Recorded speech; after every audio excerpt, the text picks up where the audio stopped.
Show. Good morning, and welcome to another edition of Coast to Coast AM. About 2 months ago, I bellied up to the bar at one of my favorite watering holes, the Mizpah Hotel Casino in Tonopah. My son had come up from Las Vegas to visit, and we were having a late-night drink. It was about 1 in the morning. You see, about 1 in the morning. These are the times, ladies and gentlemen, where these things occur. A fellow, I would guess to be in his 40s, came up from behind us, sat at the bar next to me. I glanced at him, seeing a dozen or two tattoos on his arm, decided to avoid a conversation. I heard him order a beer. When the beer arrived, he upended the bottle, guzzled down a slug. The bottle hit the bar with a whack, and he looked at me and said, "Boy, that's a hell of a hologram they've got in the elevator." "Huh?" "The elevator," he said. "I've never been there before. They've got an incredible hologram in there." "I don't understand." He said, "Oh, I thought you were a local. The Mizpah has a hologram of a beautiful woman dressed in old-fashioned clothing. It's in the elevator, man. It does look real." I told him that I'm a local. I also told him there's no hologram in the elevator. He looked at me strangely, drank his beer, and left. A few minutes later, he returned to the bar. He looked upset. "You're right," he exclaimed. "There is nothing in the elevator." He walked back toward the elevator, and I never saw him again. Had the lady in red appeared again? There are many strange tales from the hallowed ween halls of the Mizpah. The most popular tale involves the murder of a pretty young lady on the 5th floor of the hotel. She was a lady of the evening and became involved in a love triangle. That's according to the assistant manager now of the Mizpah, Sue Harmon. She was caught with another man by the man who was madly in love with her. He stabbed her to death. According to Harmon, there have been many sightings of the lady in red. She resides on the 5th floor, but she'll wander all over the hotel. She loves to pull pranks. She's the one that causes the Keno board to light up. Wait till you hear this. Many employees and visitors to the Mizpah claim they've seen the Keno board begin to flash numbers as if a game were in progress. The Keno boards at the Mizpah haven't been connected to an electrical source for years. Many claim she can be heard at night, moaning and walking about the floors. She's been known to carry on a conversation with people. We'll only later find out no one is there. Sharon Mitchell of Round Mountain relates a story about the lady in red that occurred to her son Stuart. When he was working at the hotel during its reconstruction in the late 70s, Sharon was a dealer and a pit boss for the Mizpah at the time. 2 of my sons worked after school at the Mizpah, helping to remove walls and do general construction work. Stuart was 14 or 15 years old at the time. One night, Stuart was unusually quiet on the way home. I asked him if he was feeling okay, but he said something weird had happened during work. Stuart told his mother, "I was working down in the basement tearing out a wall. There was a woman with me. She asked me what I was doing, and I told her I was taking the wall down. She told me she didn't want the wall taken out. I asked her who she was, and she said, 'I live here, and I don't want that wall taken down.'" Stuart went to get his boss. When they returned, the lady was, of course, no longer there. Sharon told her son that it didn't seem much to be upset about. Stuart responded, "But, Mom, it isn't Halloween, but she was dressed in a costume." According to Sharon, her son then described the lady as wearing a long dress with a bustle that looked like turn-of-the-century clothing. He was very upset. Mitchell said she really didn't believe in ghosts, but if they exist anywhere, they're at the Mizpah. Pat Dennis, a former Mizpah waitress, is one who has personally seen the Keno board begin to light up. I don't know for a fact that the Keno board isn't connected to an electrical source, so I can't really say that the lady in red is involved. Who knows? Maybe they left a wire or two connected to some source by accident. Dennis says she's heard that the lady in red will steal guests' shoes, but only if the shoes are red. George Tooley, a former slot mechanic for the Mizpah, has seen that board light up, the Keno board. It would start playing a game. Usually it would happen during the graveyard shift. All of a sudden, The numbers would start lighting up as if a game were being played. You'd get about 20 numbers. They'd stay up for a while, then all go out. It happened 3 times one night. He added that the controls for the Keno board, get this, were removed in 1979 when the hotel underwent reconstruction. There are no controls for the board, he said. Waitress Linda Evans has had direct experiences with the lady in red. She's always been kind to me, but she doesn't like men, she said. Evans tells a tale of horror involving her son and grandson. Her son was 26, the grandson 13 at the time. I was in the employees section resting. I'd had only 2 hours sleep and I was exhausted. My son and grandson arrived and I opened the door for them. They just stood there staring beyond me. They looked as if they were in a trance. I asked them if they were coming in. They just stood and stared. I finally turned around and looked behind me, but I didn't see anything. I turned back to them and my grandson said, "That's the first time I ever saw a person without a head." The boy told her they saw a woman dressed in red walk across the room and through a wall. She was holding her head in her hands. They both said they saw the same thing. He also tells a story of a band that had been contracted by the Mizpah. They heard stories about the lady in red decided to hold a party in their room. During the party, they began asking for her, a sort of seance. The lady not only appeared to them, but bothered them for the rest of the week. She wouldn't leave them alone. There are other stories about different ghosts in the Mizpah. Gene Heidman, Mizpah desk clerk, tells about a woman from Las Vegas that had a room on the 5th floor. She woke up and saw a man at the foot of her bed.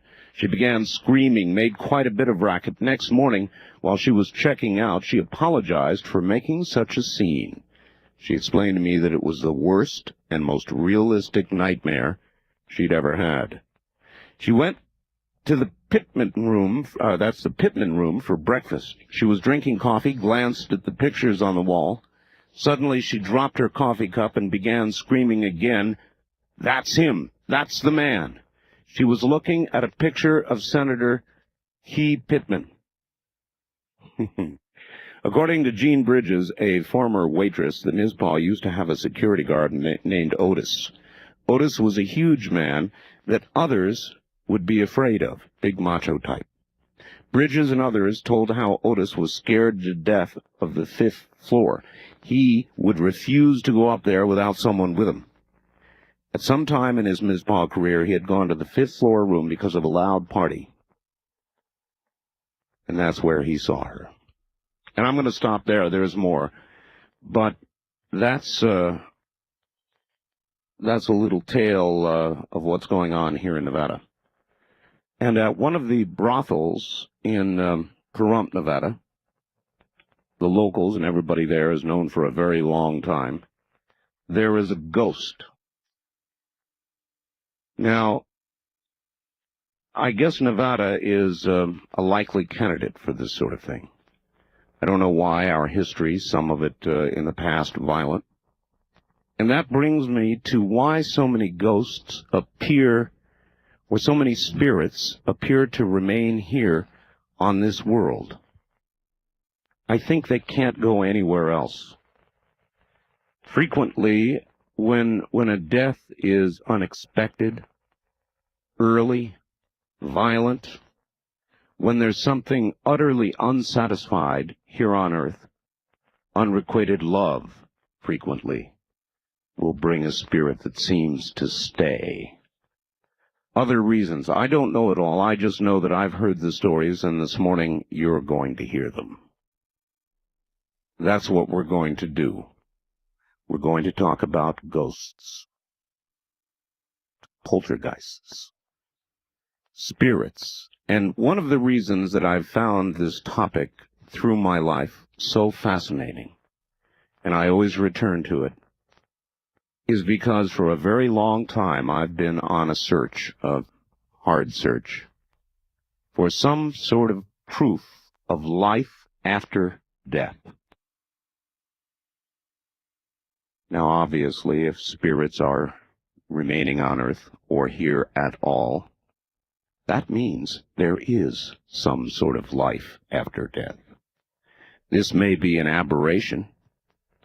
It may be, but nevertheless, it certainly is, you must admit, an indication that there is something that comes after. So, if you have a ghost story for us this morning, a real ghost story, if you're seeing a ghost or being bothered by one now, we want to hear from you. And that's a little taste to get you started. I now await your story, and we'll be right back. All right, if you're ready, I think I am, and if it starts to get scary enough, I will extinguish my lights and sort of get in the spirit of things. I've done that every year. I'm not allowed to bring a candle in here. No fire. But I do extinguish the lights and kind of get myself into the mood. Here we go. Wildcard line 3, good morning. You are on the air. Thank you, sir. This story revolves around a historical building in the town of Provincetown, Massachusetts, which is a town that's out on the very tip of Cape Cod.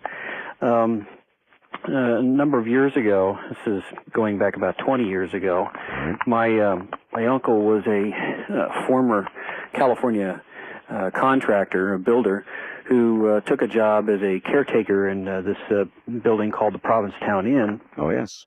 And he was there basically living rent-free to do some restoration, renovation on this old building. Mm-hmm. And this is a guy who watched, the hockey games, that didn't care about ghost stories, didn't believe in that sort of thing. But as he and his wife were living there for a while, they began to see more and more evidence of what I guess you would call poltergeist activity. And this was in the... pranks, things flying around, that's... Yes, absolutely. They would be watching a hockey game, and his wife would be cooking some spaghetti sauce in the kitchen, and they'd be watching together. She'd come out, and she'd leave the wooden spoon in the pot, and they'd hear this clatter in the kitchen, and they both run out there, and the spoon would be across the room, and spaghetti sauce would be all over the place. And then they began hearing footsteps in the upper story of the inn at all hours of the day and night, and would rush upstairs to see who was there, because this was generally in the off-season when they didn't have any people renting rooms and so forth, and there was never anyone there. And on one occasion, they had some footsteps that were wandering around, and he got his gun off the rack above the hearth, and the stairs were coming down the wall just on the other side of the living room, and there was a door in the entryway that was at the bottom of the stairs, and this separated the stairwell from where they were watching television. And as the footsteps came down the stair, he said to his wife, "As soon as the footsteps get to the bottom, open the door and I'll be ready with the gun." And she opened the door, and there was no one there. And so we began hearing stories about this. My family and I lived near Springfield, Massachusetts at the time, and so my brother and I, who were big fans of a television program with Gary Collins, it was called The Sixth Sense or something. That was about the time that this was going on, and we were all hyped up on this paranormal activity, and so we decided we were going to go there with our cameras and try and get pictures of ghosts and this kind of stuff. And we had some really frightening experiences. We began watching my uncle and his wife as they were using a Ouija board, which has the letters of the alphabet and a number of numbers. And I know about Ouija boards. Yes and no and this kind of thing.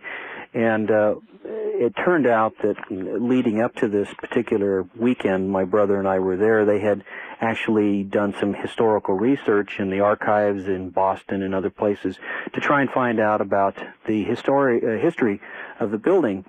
And they found, among other things, that in the 1870s, Provincetown had been a big whaling village. There was a lot of whaling going on up and down the eastern seaboard. Right.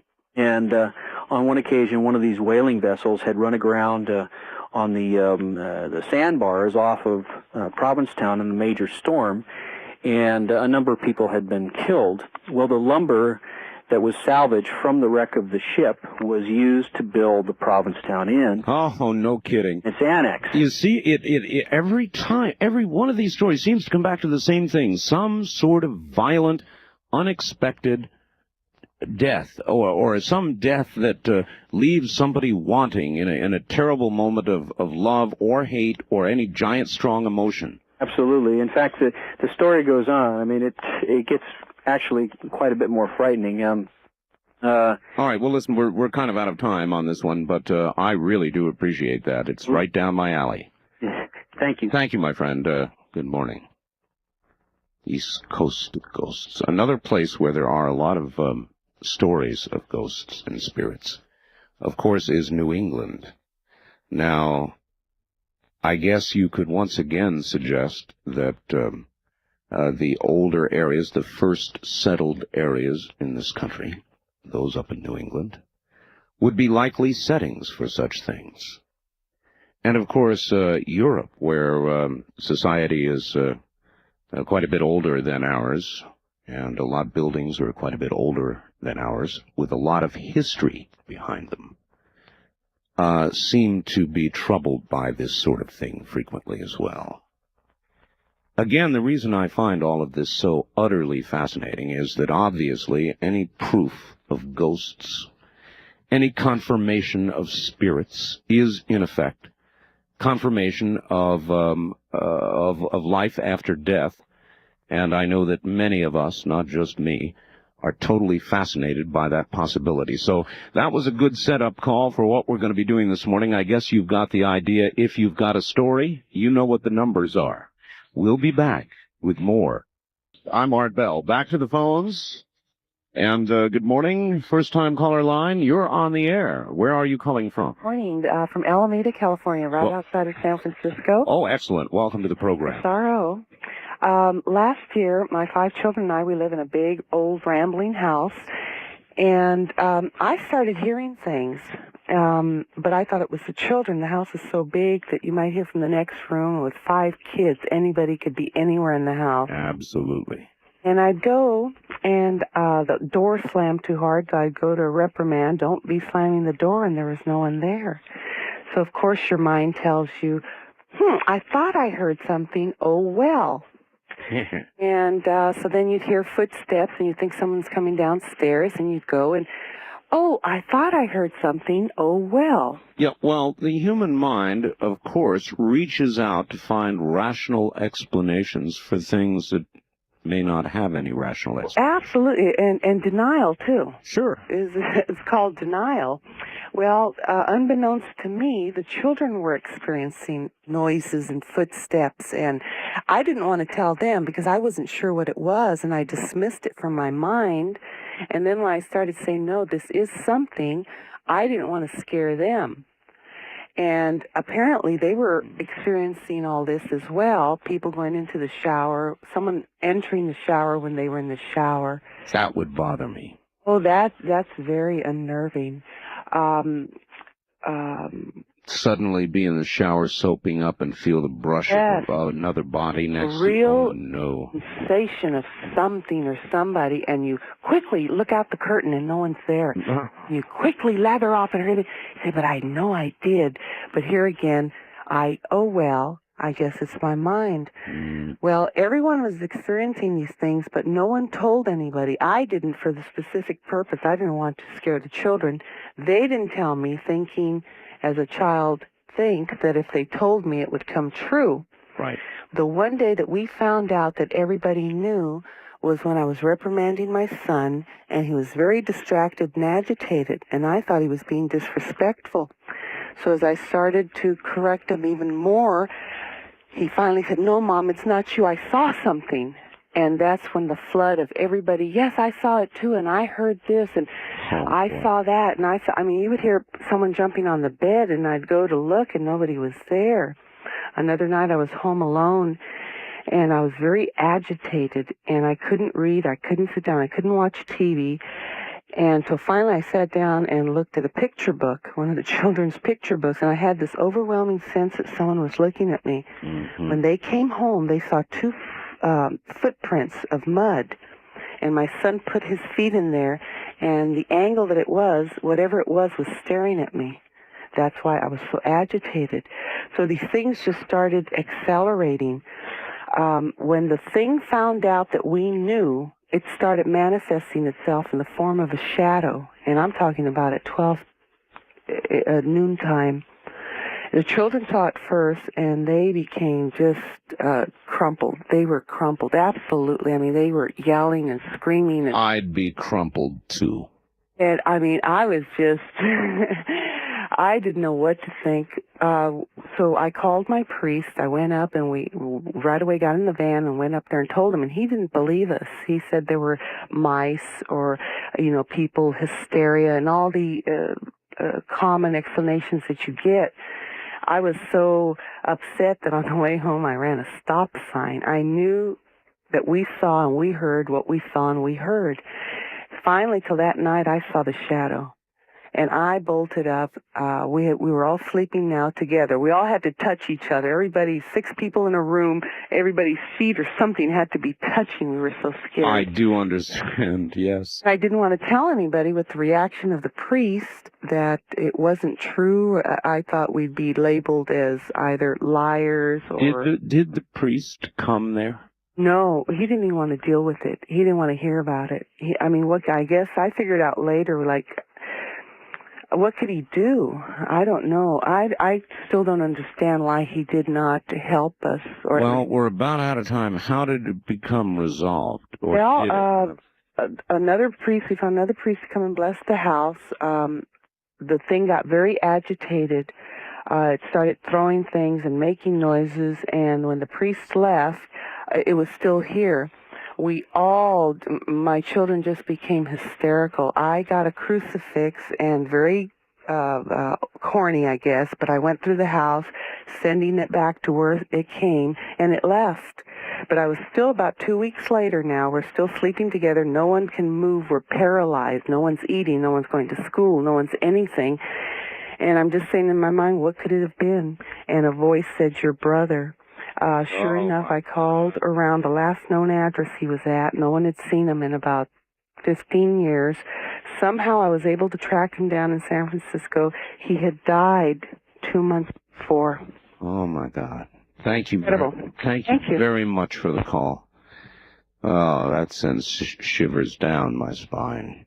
That's the kind of thing that does it, and that's the kind of thing that is so frequent. When you hear these stories, it comes again and again. Somebody who's passed away. Somebody who's passed away without leaving a message or finishing something that was so important in their life that it couldn't be ignored even in death. Well, let's break for a moment. Good evening. You're on the air. Oh, yes, Art. I had a brush with something eerie in 1956 in Pittsburgh, PA. As a young couple, my husband and I had moved into the third-floor rooms of a very old house, probably built around the turn of the century. Mm-hmm. And we rented the third-floor rooms. An old couple in their 80s were our landlords on the first floor. The second floor was empty.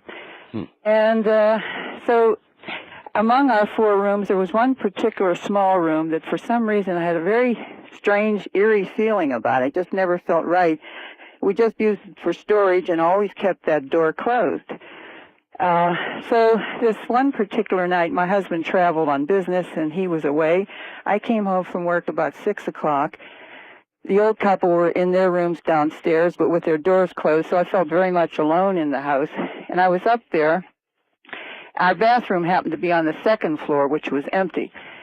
So I was up there for a couple of hours, and I kept having this terrible feeling that something or someone was in that little room. Mm-hmm. And I kept thinking, well, I must be being silly. So after a couple of hours, I went down to use the bathroom on the second floor. And while I'm in there, something seemed to be telling me, do not go back upstairs. And I had to really drag myself up there because I had this horrible feeling. And You mean you went anyway? I went anyway. Well, why do people always, even in the movies, the scantily dressed women always go to the basement? Why? Well, I wasn't scantily dressed. Well, that's fine. So anyway, I decided I'm being foolish, so I go up these stairs, and I'm climbing up this very long flight of steps, and I get almost to the top, about the third step down, when I hear the latch of that door open up. It made a click, a loud click, and that door opened. It made the biggest squeak you ever heard in your life, just like in the movies. And I raced down those steps back to the bathroom, 3 at a time, literally. Went back in that room, closed the door, locked that bathroom door, and I sat in there for about 2 hours till my husband came home. When I heard that front door downstairs opening, I was so relieved. He came in, and I told him what had happened, so we went back upstairs, and that door was open. Yes. About a foot or so. And we looked inside, of course, we saw no one, nothing. And I can't explain why that happened to open that night that way. But in any case, I always, gave me heart failure. But a postscript to all this is that within a year after we had moved out of that house, the old man downstairs in his 80s had died, and a young couple apparently had moved into the second floor, and we read in the paper that their baby had died in its crib. Oh. And they were on the second floor. And then, I just had the strangest feeling that there was a very evil spirit in that house that was looking for a victim or something. And I almost feel that if I had gone up those stairs that night when I heard that door open, that I could have been that victim. Oh, well, that was, honest to God, a really spooky house. I understand, and I heartily appreciate your story. Okay. It was a good one. Thank you. That was a good one. Why is it, do you think, that people always compulsively almost do what they've been instructed not to do? Why, I joked about, in the horror stories where they always go directly to the basement. It kills me. No, I scream, no, not the basement. They open the door and down they go, where they're eaten alive by something, inevitably. But even in real life, listen to that lady. Listen to the story we just got. Something told her not to do that, and what's the first thing she did? She forced herself to do it. Maybe the answer is that we want to return to a rational thought pattern. If something disturbs us, we want to deny it. We want a rational explanation for it. So instead of caving into the natural fear of the moment over what just happened, you proceed to try to get a rational, oh, it was the cat, or something like that. You search automatically, or you feel a compulsion to go and search for a rational explanation. That might make sense. Top of the morning on our first-time caller line. You're on the air. Hi, is this Art? Yes, it is. Welcome to the program. Where are you, please? I am in Seattle. Seattle, Washington, all right? This is the most livable city in the nation, and I don't care what the people in Cincinnati say. Hey, we're talking about spooky, eerie, weird kind of stuff happening. That's true. Well, I have a story for you that'll probably won't send goosebumps up your spine. It'll probably make you go, oh, isn't that sweet? If that's possible. I had an aunt that I was very, very close to, actually a great aunt, very close to her. She was kind of, I just always kind of looked up to her in life. She was kind of my... Sure, mentor. My mentor, thanks. And I had gone out to the cemetery, as I do once a month, to put flowers on her grave and kind of trim the grass and all that. Right. And as I was driving around the curve, you have to go down a hill and around a curve to get out of the cemetery, she ran out in front of my car, and I thought, no, I'm seeing things, but when somebody something runs out in front of your car, what do? You slam on the brake. I got rear-ended by 2 other cars, one of them being the security guard at the cemetery. I jumped out of the car thinking, oh my God, I'm going to pay for this one through the nose.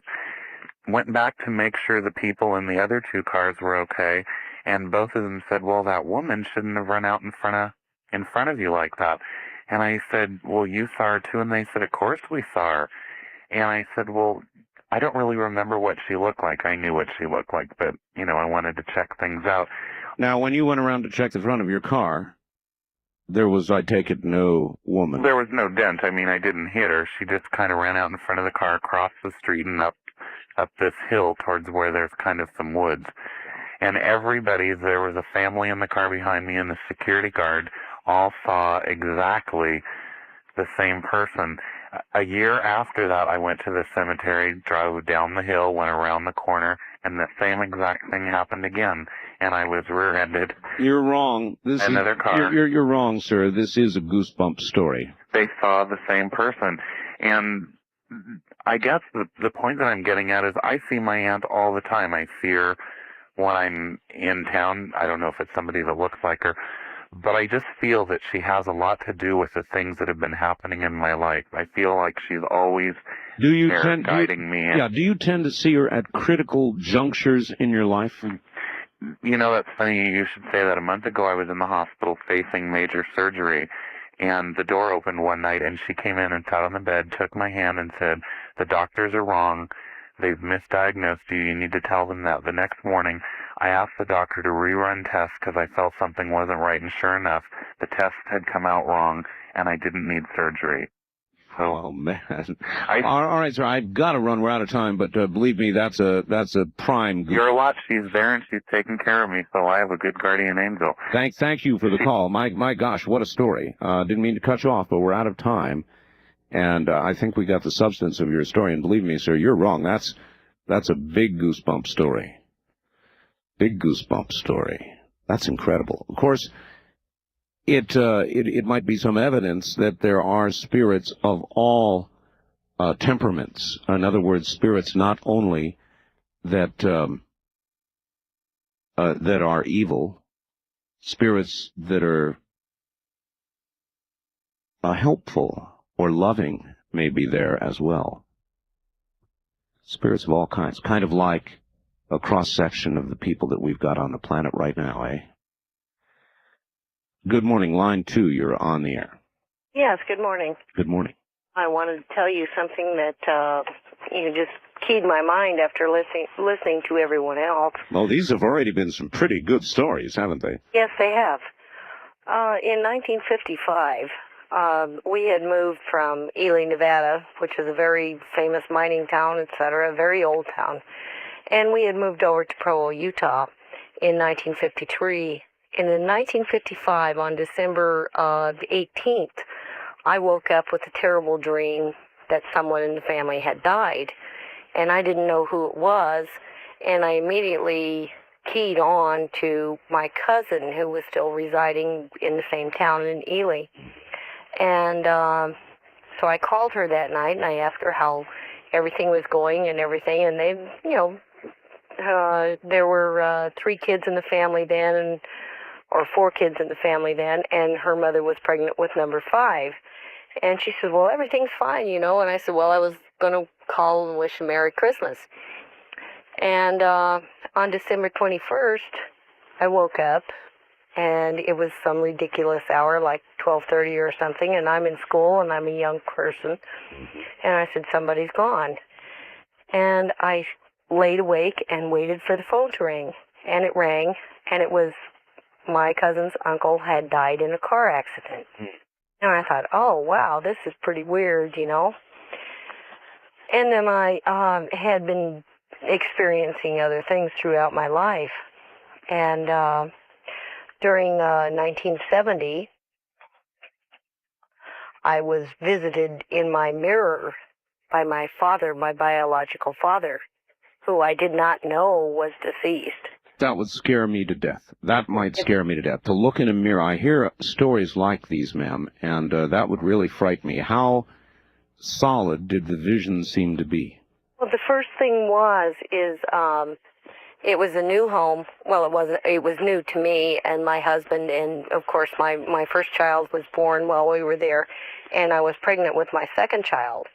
And we had just bought this new bedroom set and set it up and everything, and my husband was away a lot. He was active in mining and stuff. And all of a sudden, just out of a clear blue sky, I woke up, and I saw this strange light. It was like a light in the mirror. And it got brighter and brighter and brighter, and I got scared. I really did. I understand. And all of a sudden, it came out of the mirror, and there was my biological father. I had not seen him since I was Wait a minute. old. Wait a minute. It came out of the mirror? Out of the mirror. In a solid form? In a solid form. And it was my biological father, and I had never seen him since I was 3 years old. And you had a conversation with this man? Yes, I did. Yes, I did. And what he said not to be afraid. And he said, kiss the children for me. And it brought tears to my eyes. I was so frightened, and yet I was at peace. It was just amazing. Believe me, I understand that cross of emotions. I've got to go. Thank you so much for the story.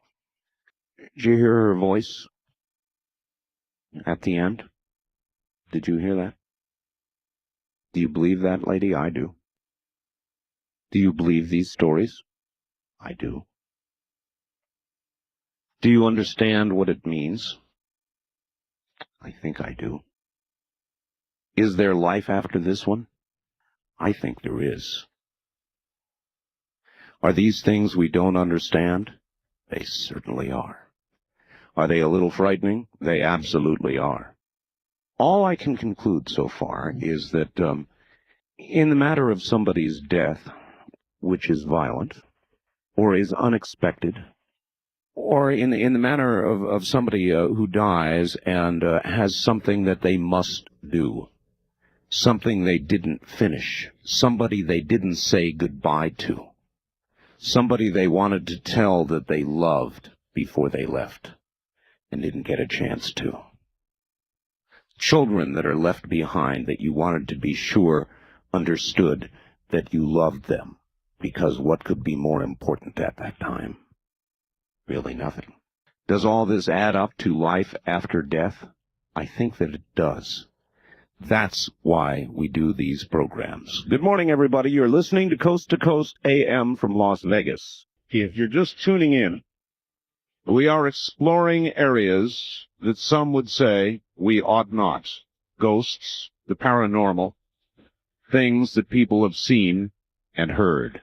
If you'd like to be part of it, pick up a telephone and join in. You're back on the air, sir. Hi, thank you, Art. As I was saying, the house out in Marinwood, after all this activity started taking place in the house, now they haven't had any sightings. You don't have to see something to be haunted. A lot of poltergeist activity, they don't see things. Mm-hmm. But electrical sockets burning out, doors getting slammed. Her father came out to the house. He is in construction, a contractor. Did some work on the sockets, and toasters would plug in, and then they'd burn out. One day, a woman friend of hers came over to pay her a visit. Comes into the house, has a small 3 or 4-year-old child. The child says he sees a lady in the hallway. Oh. A little while later, he's playing in the hallway, door slams shut. The woman, the mother of the child, and the woman who owns the house, it takes them 20 minutes to get the door unstuck, at which point the mother becomes hysterical. The little kid is scared because the lady he had felt or thought he had seen the lady there. They finally did get the door unstuck. There was no reason for the door being stuck. Mother and child left the house, haven't been back since. Theory. You were talking about how a lot of these people get separated from their bodies. The Indians and a lot of people believe that people who are addicted to drugs or drink alcohol get separated from their spirit. I've heard that. Now, if somebody gets separated from their spirit because of drug abuse, or they weren't ready to leave because they've died a violent death, then I think if there's that separation of body and spirit like that, or the Indians say drugs and alcohol will punch holes in your spirit. If you beat your spirit up or yourself up, you may wind up being grounded here. Well, that would seem to happen, wouldn't it? I mean, story after story after story. And like I say, they looked into it, and they had found out that, yes, a woman had died there years earlier. And then later on, they looked into it and discovered that the cause of death was a heroin overdose. And this is one very angry spirit. Some people get in that house, and they're fine. Some people go in there, and they aren't fine. Well, if it does punch holes in the spirit, that's a big hole. Yeah, they tried to get my girlfriend to babysit out there, house sit rather, and when she found out about the house, she didn't want to go. And so there's some sensible information for your listeners, too. I appreciate it. I appreciate it, sir, and I appreciate the call. Thank you. Okay, bye. Right, bye. You ask yourself that question, would you go into a haunted house if you knew it was haunted, if the story was that it was haunted, and there were spirits lingering there? Would you go in? Top of the morning, you're on the air, Coast to Coast AM with Art Bell. Where are you calling from, please? Hi, Art. Salt Lake City. Salt Lake City, yes. Listen, sir, I'd like to interject a note of caution from the cultural mecca of all that is the United States. All right. First of all, if also before I can, with the death of Vincent Price, I want to say you made it into my top 4 American heroes, sir. Oh, well, thank you. All right. Anyway, listen, I had an experience with a Ouija board, and just to note that biblically, I don't know how you feel about Christianity, but the scriptures do tell us that that ghosts, the spirits of the dead, do not come back to haunt the living. In fact, they're demons taking manifestations in order to fool the relatives of those that have already passed on. So How then, if that's the case, do you account for some of the stories like we've heard this morning, the lady with the car and no brakes, spirits that seem to be those of departed loved ones that are here to help? Well, a lot of times, you don't have the full stories. A lot of these spirits may be, intending to appear as benevolent, when in fact the intentions may be very malign. That's not what I wanted to talk about. I want to give you my own experience very quickly. Sure. What I was doing is I was playing with a Ouija board alone, long time ago. Bad idea. Bad idea. And I began having an argument with the planchette. Well, I thought, this is nonsense. This is my own energy, and, there's nothing in this. And at one point, every time that I would push the planchette to the S, the phone would ring. And so I asked the board if it were in fact ringing the phone, and it moves to the yes position. Well, I ran across the room to answer the phone. The phone kept ringing, and there was it was a crackling line. It sounded, the voice was distant, miles away, ancient voice, and it says, "You shall," and I didn't have the guts to listen to it. I hung the phone up. And,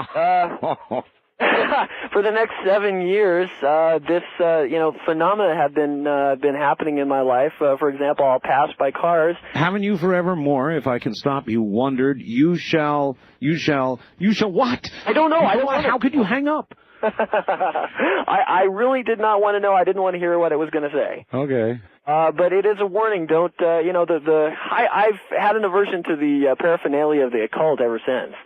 And I think, there is... I have a lot of respect for Ouija boards. I've had an experience with one myself, and I won't even talk about it. Well, as I said, it may answer your question of whether or not you would spin around and see what it was there that was manifesting itself, or go into a haunted house. I've done it since the experience, but in every case I've rooted.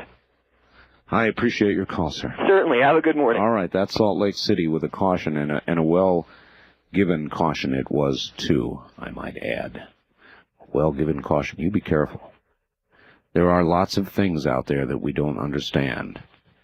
And I think the possibility exists that a Ouija board is just inviting trouble. Line 3, you're on the air. Hi, Art. How you doing? Fine, sir. Welcome to the program. Real good show tonight. Thank you. Say, I have a question. That caller that called last hour about the glowing gravestone. Yes. There's a phenomenon called St. Elmo's fire. Yes. Mm-hmm. But St. Elmo's fire tends not to return predictably to the same place again and again. Yeah.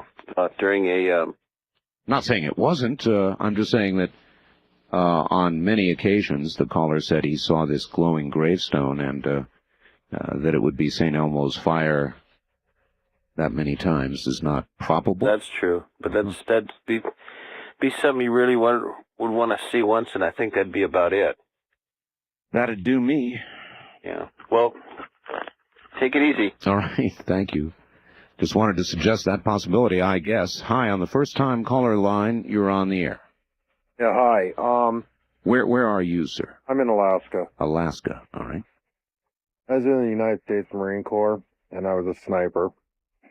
And I went to Grenada, and I got hit in the knee with a bullet. And from pictures in the family, it was my great-great-grandfather in a Civil War uniform that sat down and froze my leg. And the Grenada is a jungle. And he said, "Everything will be okay, boy. Everything will be okay."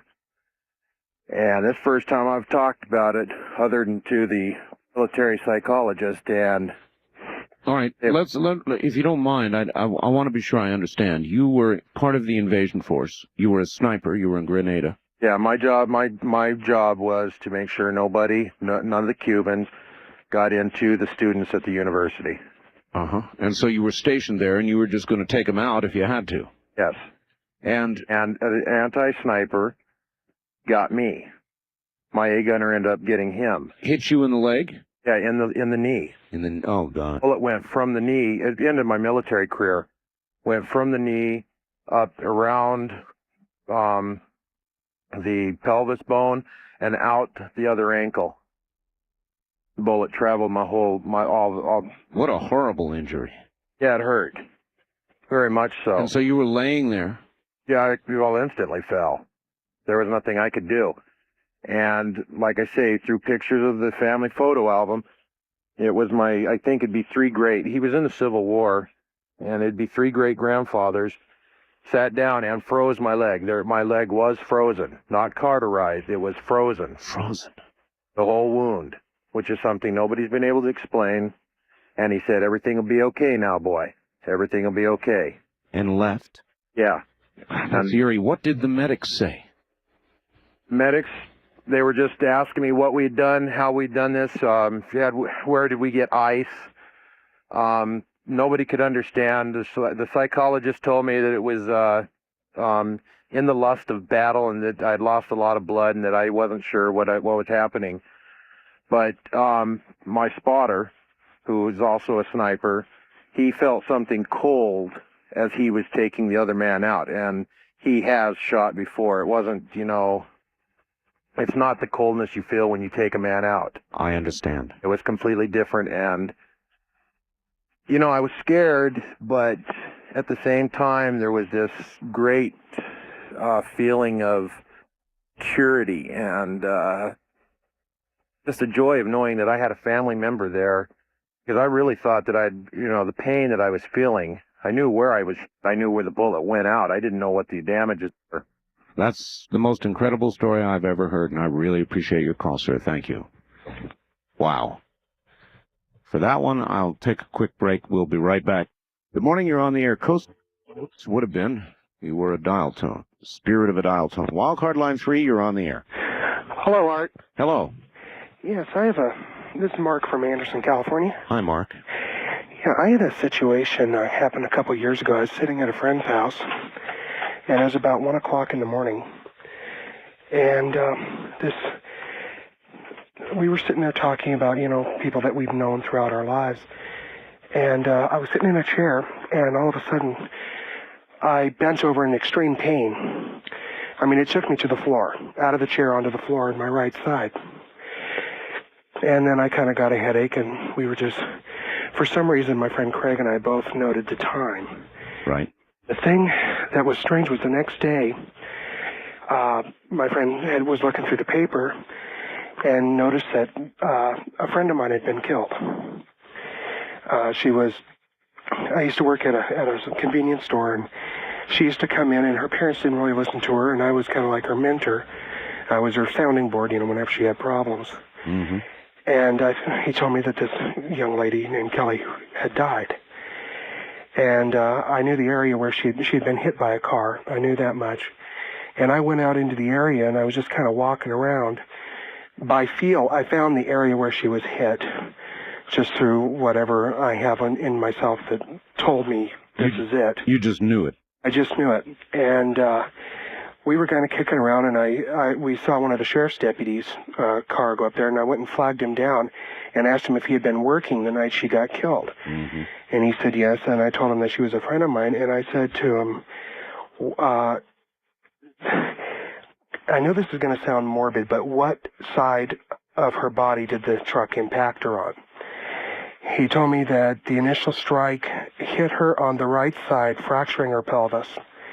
She flipped up over the truck and landed on her head and was killed immediately. Mm. Now, this was within 5 minutes. This was the night before I fell over. This was in 5 minutes of that time that the time of death was pronounced. And my belief is that she came to me and said goodbye. And it was just too weird. And a friend of mine, if you'd like, he was there. I told him if he would like, he could call back and verify, because he was there. and he was kind of freaked out as the couple days where we talked to the sheriff's deputy and stuff. I'm just convinced it happens. People And, come back. People do come back, and they do say goodbye. My friend and I are researching a book on, we're going to be writing a book basically on poltergeist and demonology. And I was wondering if either I could give you an address that people could write letters to, because we're looking for input, or if you'd prefer that I mailed it to you. Well, if I were you, I would roll a tape on this program. Okay. Well, I realize. All right. Otherwise, I'll see what I can do. Okay. All right. Thank you. You might want to, you really might want to get a copy of this program. Because these are some of the most serious stories that I've ever heard. And I don't know where you could go to get a better rendition of stuff that'll just put the hackles right down your back. This is pretty good this morning. Good morning. On our first-time caller line, you're on the air. Where are you, please? I'm calling from Denver. Welcome to the program. Thank you. Art, I want to tell you that Ouija board, if you mess with that, it happened to me when I was 9 years old. It's an entrance for a satanic spirit to enter your body. And Dr. Ken Olson, who was on the Maury Povich show... Maury Povich. Mm-hmm. Yes, sir. Thank you. He was the person that released that terrible demonic spirit. And it happened to me when I was 9 through age 54, the worst type of satanic deprivation that could ever enter a human body. And I'm telling you, leave it alone. Don't allow anyone to touch or be around or play around with a Ouija board. Because if you don't have someone like Dr. Ken Olson, who is an exorcist, a vessel of Jesus Christ, he is an instrument of God, to pray to release that, it can cause the worst type of nightmares that you could ever have, and the worst type of life that you could ever have. And I want to tell you the truth, and your listeners, to never be around a Ouija board or allow any type of activity. Well, I'm glad you gave everybody else the caution. I don't need it. Believe me, I've got that caution. Thank you for the call. That's Denver. And heed what that man says. Ouija boards are bizarre things that do seem to,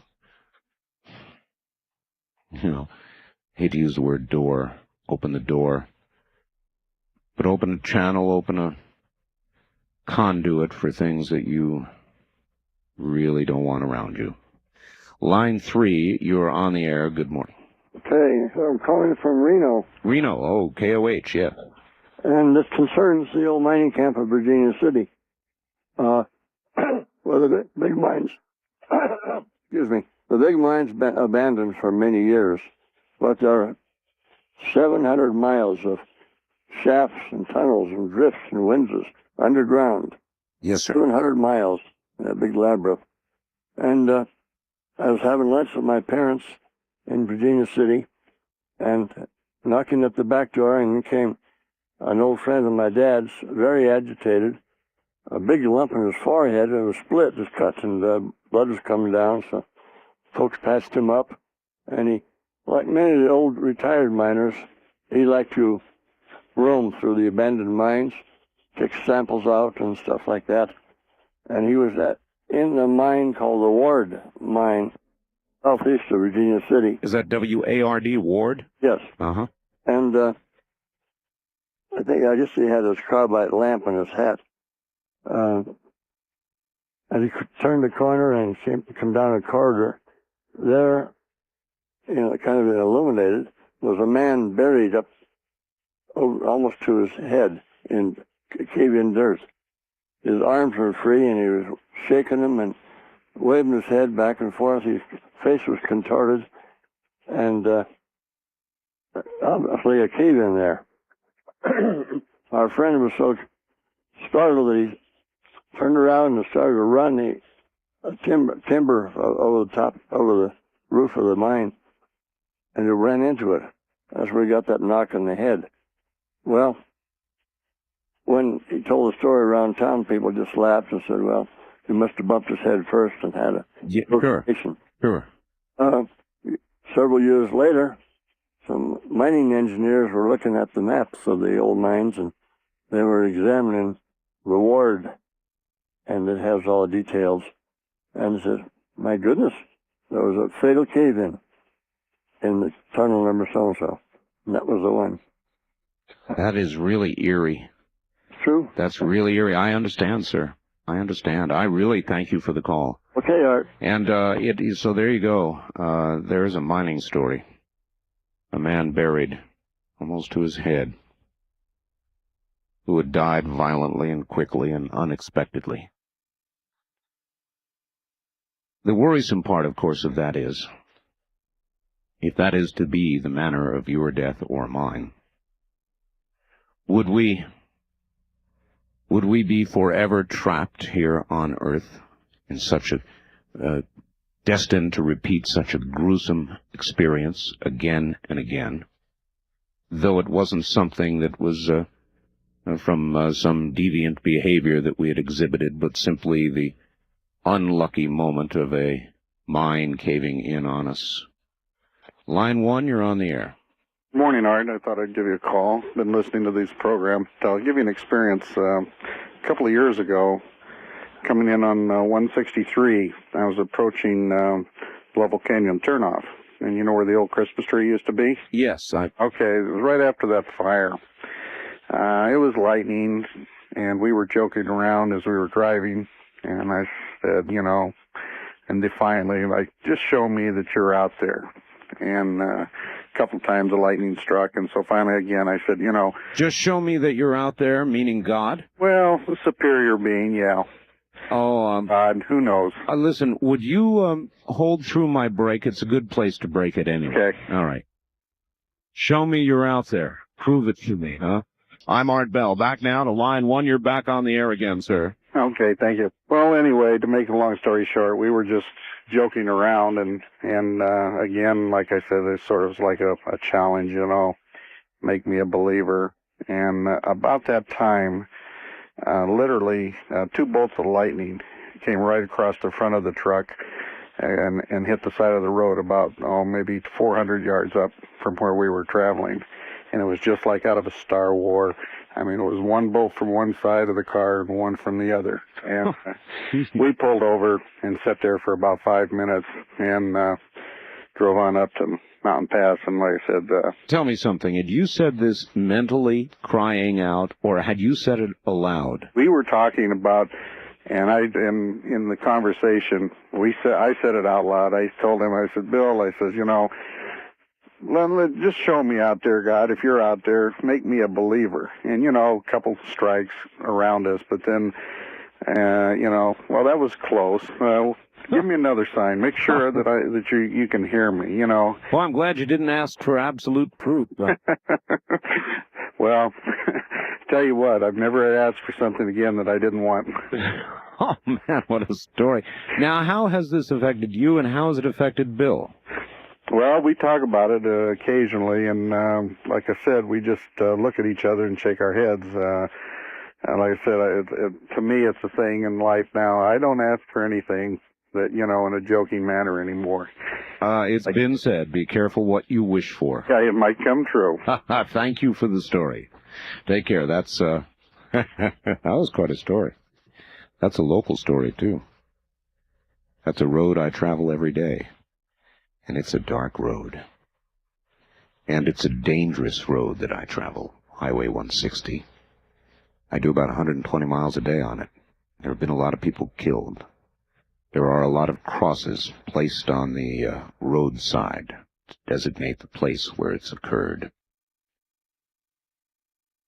But I've never seen anything. Not yet. Good morning. On the first-time caller line, you're on the air. Hi, I'm calling from Genoa, Nevada. Where in Nevada? Genoa. Genoa, Nevada. Oh, Genoa. Where is that? It is just about 10 miles south of Carson City. It's the first Nevada settlement. Very good. And anyway, I was this was about 2 years ago. My story, I'm a recovering alcoholic, and I was going out with a girl who had just got into recovery, and we were in counseling, and we were doing a bunch of inner child work. And, you know, one of the reasons we got along so well, our therapist says, because we played so well together. Well, this whole relationship went sour, and she began dating this other man, and they were going to move to Cleveland, Ohio. And anyway, so one night, I'm laying in my bed, and this therapy work that we were doing with inner child, you have to close your eyes and imagine this child and you know, what that child was doing at the time. And I was laying in my bed, and my eyes were open, and all of a sudden, this little girl, about 8 years old, she had a pixie haircut and she was wearing shorts and a small halter top, came up, and she was standing right next to my bed, and my eyes were wide open. And it was that my girlfriend is like, you know, a smaller version of her, right? And this girl, without opening her lips or anything, said, you know, to me, I've come to play with Chris, who was like, and that's my name and my inner child. So anyway, so this little girl is standing there, and she's talking to me. She says, and I'm leaving, I'm moving, and I wanted to come and play. And so she starts taking off with this other little kid. I'm assuming it was me, and they're running, and all of a sudden, then I don't see walls in my room or anything. I just see them out like in a field running.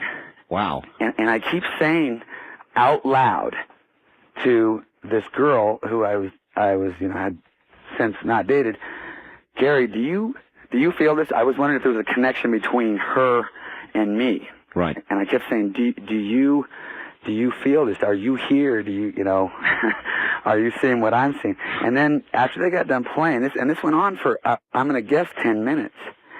And then the little girl walked back up and said thank you, and that she was leaving, and that, you know, hopefully she would come back to see us again. And I had told her, I mean, I'm talking directly to this. She was transparent, but she was still standing right there. And I was telling her, I said, you can come back anytime you want. It was not a fear thing. I was not afraid. Why not? Well, because I guess because it was somebody you knew, somebody you know. Right, I think so. And she was just, you know, 8 years old, 9 years old, and just real shy, and you know. I would like to think I could react as you did. I'm going to have to leave the line because we're out of time. I thank you for the call. I would like to think that I would react that way. And maybe, if it was somebody that I had known, somebody that I was comfortable with, and the experience felt benign, maybe I would be. But I'm not sure of that. Line 2, you're on the air. Hi, Art. Hello. Still in Las Vegas? Yes, sir. I'd like to relate an experience I had, but first I'd like to see if I can jog your memory.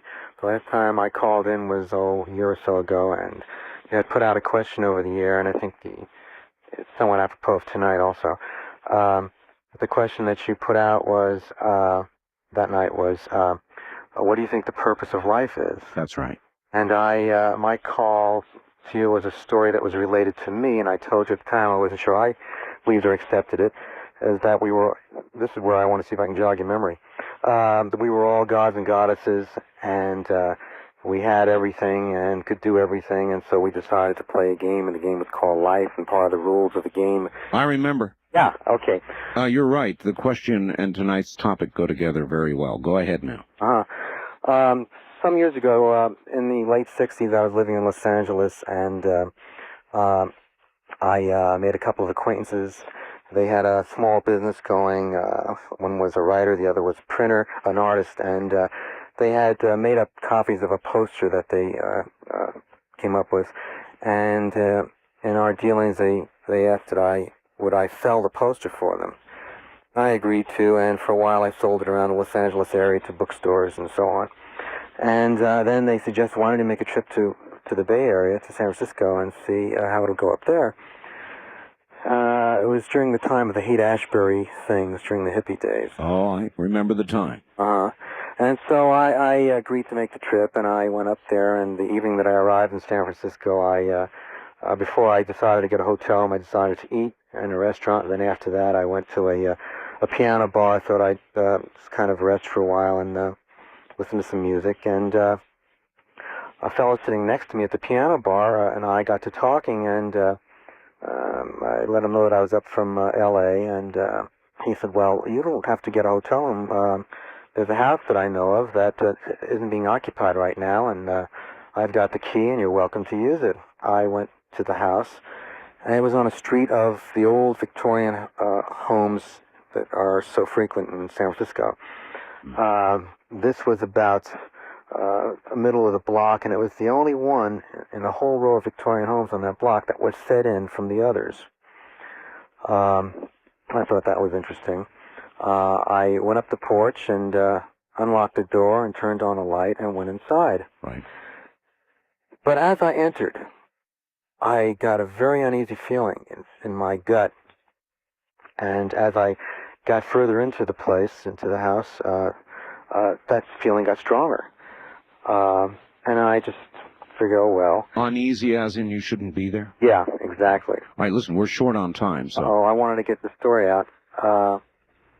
Anyway, so I walked into the kitchen, and which is all the way in the back, and there were windows, multi-windows, and a window door, and I opened the door and was going to step out, and I paused, and I looked down, and there were no stairs, and it was about 10 feet straight down. I then proceeded into the living room, and I've got a much more uneasy feeling. We're about to run out of time. I went up the stairs slowly, and I got to the head of the stairs. There were 2 bedrooms. I could not enter either of the bedrooms. I just had to leave. It became unbearable to be there, even though my mind was saying, there's nothing wrong here, there's nothing wrong here. I just couldn't stay. It was extremely uncomfortable. All right, we're going to have to hold it there. Thank you very much for the call, and good morning. Have you ever had that happen? Something inside of you so strongly compelling you to leave, telling you that something is urgently, terribly, profoundly wrong. Good morning. First-time caller line, you're on the air. Morning, Art Bell. Yes, where are you calling from? This is Pavo. Pavo in Canada. Yes, you have something that relates to all this, Pavo? Yes, I do. That's amazing. All right, let's hear it. Usually, people that enter into my domain receive an eerie feeling when they see all of the murals and... I can only imagine what your area looks like, Pavo. But there's one room in my house that is a shrine to you-know-who. Hitler. Yes. And when you walk in, the presence is so strong that the power, you feel the power. Thank you, Pavo. That is Pavo, who is in Canada. He's up in the Edmonton area, I believe. And Pavo is a Nazi. And he really is a Nazi. And he was talking about what he does now. And his shrine, I don't have to be there to imagine what it is like. And I can easily imagine that it imparts the exact feeling that he was just talking about. Eerie. Wildcard line 3, you're on the air. Good morning. Morning, Mr. Bell, calling from Albuquerque. Albuquerque, yes, sir. Just a real quick story, not quite as heavy as most of them, but I guess I was about 2 years old. My father told me about this. I had a favorite uncle, and I can't really remember his name right now because, again, I was 2 years old, but we'll call him Uncle Joe. So I guess out of the clear blue sky one day, I wanted to go see Uncle Joe, and they said, no, it's too far away. It's about a 100-mile drive or something. This was back in the 50s, and I guess I had a fit, according to my father, and I just had to go see Uncle Joe, you know. So they decided that weekend to go see Uncle Joe, so we went up there and had a nice visit, and then a couple weeks later he died, you know. So then, you know, a short time later, say a couple months later, I wanted to go see another relative, and of course they didn't die, but my dad said they just about went crazy because they were afraid that something was going to go wrong with this road. In other words, they figured that you had some precognitive. Yeah, they said after the first time they figured they were afraid of picking up anybody's name. So it's just a short little story. Oh, I appreciate it. Get off the air because you get a lot of good stories. I don't want to. Yeah, there really have been some tremendous. Excellent show. Thank you. Yeah, I want to go see Uncle So-and-so. Quickly call him, tell him to stay in bed today. I don't think it works like that, though, do you? I think that things that are going to happen. Don't you? Or do you think that that with the help of somebody who's been around before, some things that might happen otherwise would not or can be avoided? Like the lady with the story about the brakes. Line 3, you're on the air. Hello, line 3. No, you're not. Wild card, line 3, you're on the air. Mark. Yes. I'm calling from Anchorage, Alaska. Welcome to the program. All right. I was wanting to tell you a little story here that happened to me about 3 years ago. All right, go right ahead. All right. I was staying with a friend, and my mom lives up here in Anchorage, or in King Salmon, and she was telling me that she had a bad dream or whatever about me getting in a wreck over the weekend. And I was like, well, just shrugged it off or whatever, and didn't think about it. And sure enough, the weekend came around, and I got in a really serious motorcycle wreck. Oh. And was in the hospital for a long time and everything, and she was in the hospital, and she was like, she just couldn't believe that it actually happened or whatever. And she was sitting there trying to explain to me what really had went on that night, that she had the bad dream. And she said that someone had actually came to her that night while she was asleep or whatever, and woke her up. She didn't know who it was, no face or nothing, or any kind of, and told my mother that I was going to die at the end of the week. Really? And she told me I was just supposed to get in a wreck or whatever, and just try to be careful. And she didn't tell me I was going to die. She just told me I was going to get in a wreck. And she was like, tell me what. Why? If she would tell you that, I'm curious. If she would tell you, be careful or you're going to be in a wreck, and she would go to all that trouble to caution you about that, why wouldn't she give you the original message and try to warn you away or try to change what was to be? I really don't know. I'm just assuming she didn't probably want to worry me or scare me or whatever, because she's had these, I'm not saying she's psychic or nothing, but she'd done the same thing to her real father. Her real father was really deadly sick down in Florida, and no one knew anything about her. So she called down and talked to one of her sisters to go tell him to check on him. And sure enough, he went there. They went to check him out and everything, and he was they found him on the floor, and he was not in the greatest health or whatever. And it's just been a couple of weird coincidences or just something as definite. She's definitely got some sort of weird power, not power, but just some sort of gift, I guess, or something. I take it any similar caution given now, you would really... Most definitely, yeah. All right, thank you very much for the call. All right. You take care from the state of Alaska. Line 1, you're on the air.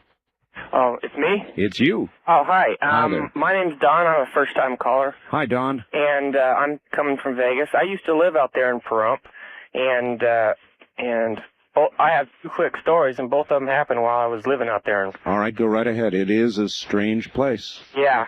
Well, one of them, the first one is I was dating this girl in St. George, and I happened to be there late for one weekend, and I had to be back in Pahrump for work the next morning.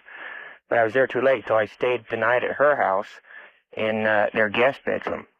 And I had already gone to sleep. The doors were shut and the lights were off and everything. Right. And for some reason, I woke up and I looked towards the door, and I could see, 3, 4, 5 people looking in at me. So I rubbed my eyes, and I thought, I was seeing something. And after I rubbed my eyes, I saw someone standing next to me in the bed. And you know how you can see, even though it's dark, you can still kind of see him. Yeah. He had I could tell he was blonde, and I was about to say something to him, ask him what he's doing, because it didn't appear to me that he might be a spirit. Yes. And just before I started to talk, he proceeded to fall on top of me, and I jumped back, and... So you felt the physical presence? No, I didn't feel it. I jumped back because I thought someone was going to fall on top of me, and as soon as he was about to fall on top of me, he disappeared. And that was in Pahrump? No, that was in St. George. All right, and now you've got a story about Pahrump. Yeah, I used to play football out there in Pahrump. I graduated in '82. I think I was a junior at the time. All right, listen. Hold on. I'm going to put you on hold. I'm going to do a newscast, and I'm going to come right back to you. Okay. All right, stay right there, and he's got a story about my hometown, Little Pahrump, Nevada, which I'm sure in large numbers is listening this morning. So all of you out in Pahrump, get ready, because here comes a story that comes from right there in town. It is a very odd place, and in Pahrump, Nevada, which is Nye County, there are brothels, for it is a legal business there. And in one of those brothels, there has for years and years and years been a ghost named Harold. We'll be back. Once again, here I am. Hi, everybody. What a program this morning, huh? And it's all you. Thank you very much for a very, very, very, very unnerving, entertaining, provoking evening. We're telling ghost stories, real ghost stories. If you have one, feel free to join us. If you don't, sit back and listen. Turn out the lights if you dare and the radio up. And you may may want to tell us as the morning wears on how you're doing. Line 1, you're back on the air again. Okay. And now, Pahrump, Nevada. Yeah. I was playing football for him, and I think I was a junior, and we had an away game. So I was on the varsity bus, and my sister was on the junior varsity bus. And for some reason, the junior varsity bus got way behind us. And so we showed up at the high school, and I had the car with me. And so I decided to just stay there and wait for my sister with the car. And after everybody had left, I got in the car and I laid the seat back just to go to sleep. And then next thing I noticed, the JV bus came, and I could see people walking out. I could hear the voices. I recognized the voices. Then I woke up and looked out, and nothing was there. Oh. I didn't think much of it because, I just thought, I'm just dreaming. Dreaming, yeah. I went back to sleep, and I saw the exact same thing again. I saw the bus, saw the people getting out of the bus, heard the voices, but this time I knew I was dreaming, and I tried to wake up, and I had a hard time. But finally I woke myself up, looked out, and there was nothing there. So then I decided to go back to sleep. That was a little scary, but I went back to sleep, and I saw the exact same thing, only this time I saw my sister walk up to the side of the car. She had one of her friends with her, and she was asking to be let in. And this time, and I knew I was dreaming again, but this time I had a real hard time waking up. And finally I had to scream just to wake up. And that time I decided I'm getting out of here. And so I just went home and decided to wait for the phone call at home. And I've grown up in the country, so being out in the country alone at night never really bothered me, but this really did. And I understand. I think it odd that you knew you were in a dream. I've never had that experience. My dreams have always been as reality until I woke up and knew.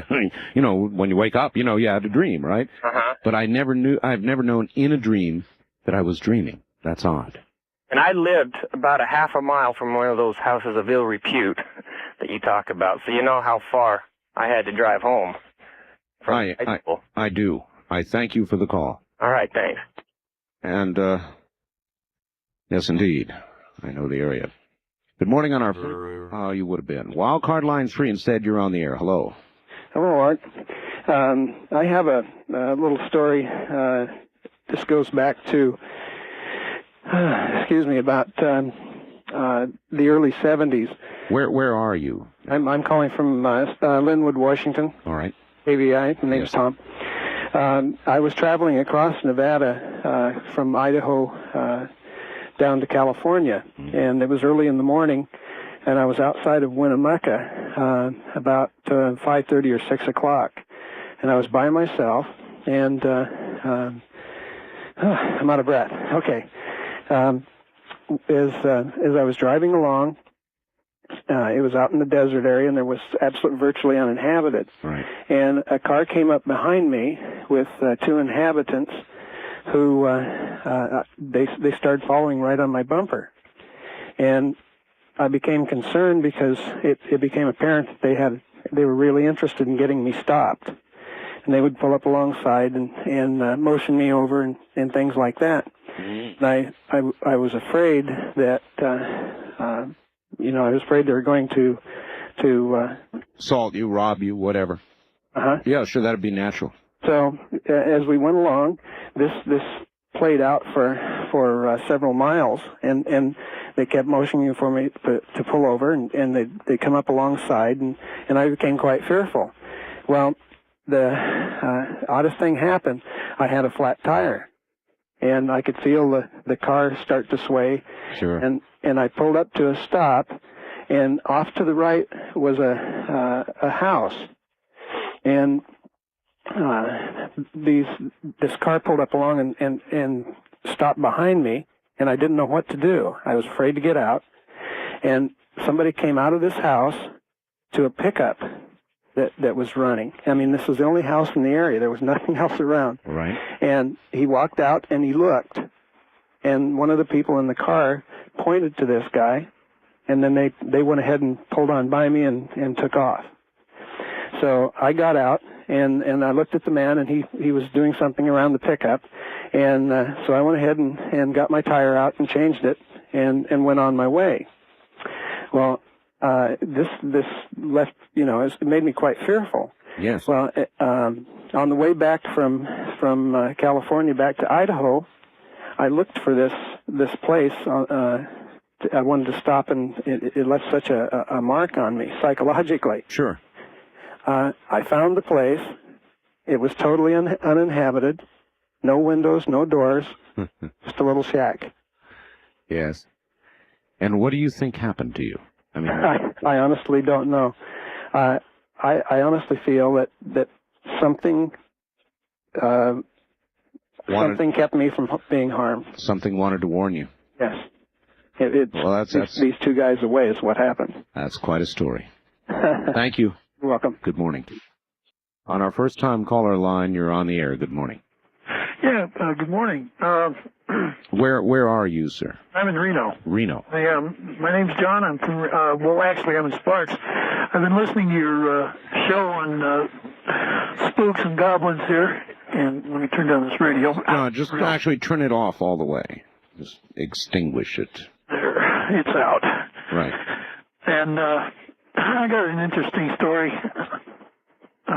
My wife used to, or my ex-wife used to dabble with Ouija boards and what have you, and I understand exactly how you feel. I can hear it in your voice, but we were horsing around with it one night, and the following weekend I'd gone out fishing with a friend of mine and came back later that evening, and we watched TV for a while, and we went to bed, I guess about 11:30, 12 o'clock at night. And the back door of the house and the front door of the house were in line with each other. And our bedroom was at the other end of the house. Right. And I was just dozing off, and I swore I heard the back door open, and somebody in heavy boots closed the door and walked through my kitchen. Mm-hmm. I went to my dresser drawer, and I grabbed my 9mm, and I took it out, and I'm standing in the hallway thinking, God, I hope I don't have to do this. I got locked and loaded, and I swung out into the hallway, and there was just enough residual light in the living room where I could see the silhouette of this individual, about 6'3", pretty stocky person. and I uttered some explicatives deleted and told him to freeze right where he was or I was going to dump him. And you remember the old window shades where you take and you pull them down, you let them go, and they just go up and spin around? Very well, yes. Yeah, well, that's exactly what happened to this silhouette. Oh, you're... Straight up. Really? Just like a window? Just like the old window shades, it just went straight up and vanished.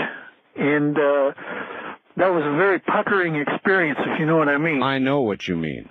And I'll never forget it.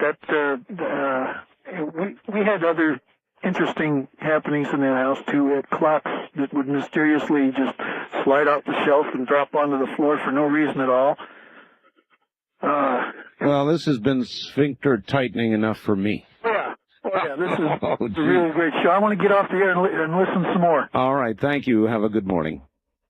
Oh, boy. That's pretty descriptive, like a window. Like that. That's the kind of thing that'll put you on your knees for a while. Line 3, you're on the air. Hi, Art. This is Chris in Carson City. Hi, Chris. And I'm calling. This is a story that my brother told All right. to me. All right.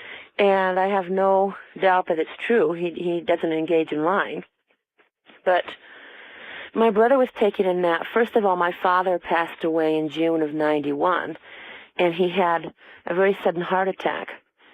I mean, I had dinner with him an hour before, and he was perfectly fine. We were joking, and People always say that. He was fine. he was. And we were joking about a local casino there where I like and he didn't. And he was saying, well, if I go in there to cash a check with you, I've got to take a shower because it's so greasy, you know. And he was just joking. Yeah. And it was very sudden. Nobody was expecting it. He died very quickly in his rocking chair in a candy bar. And about 6 months later, my brother was taking a nap. He worked graveyard, and he had to sleep during the day.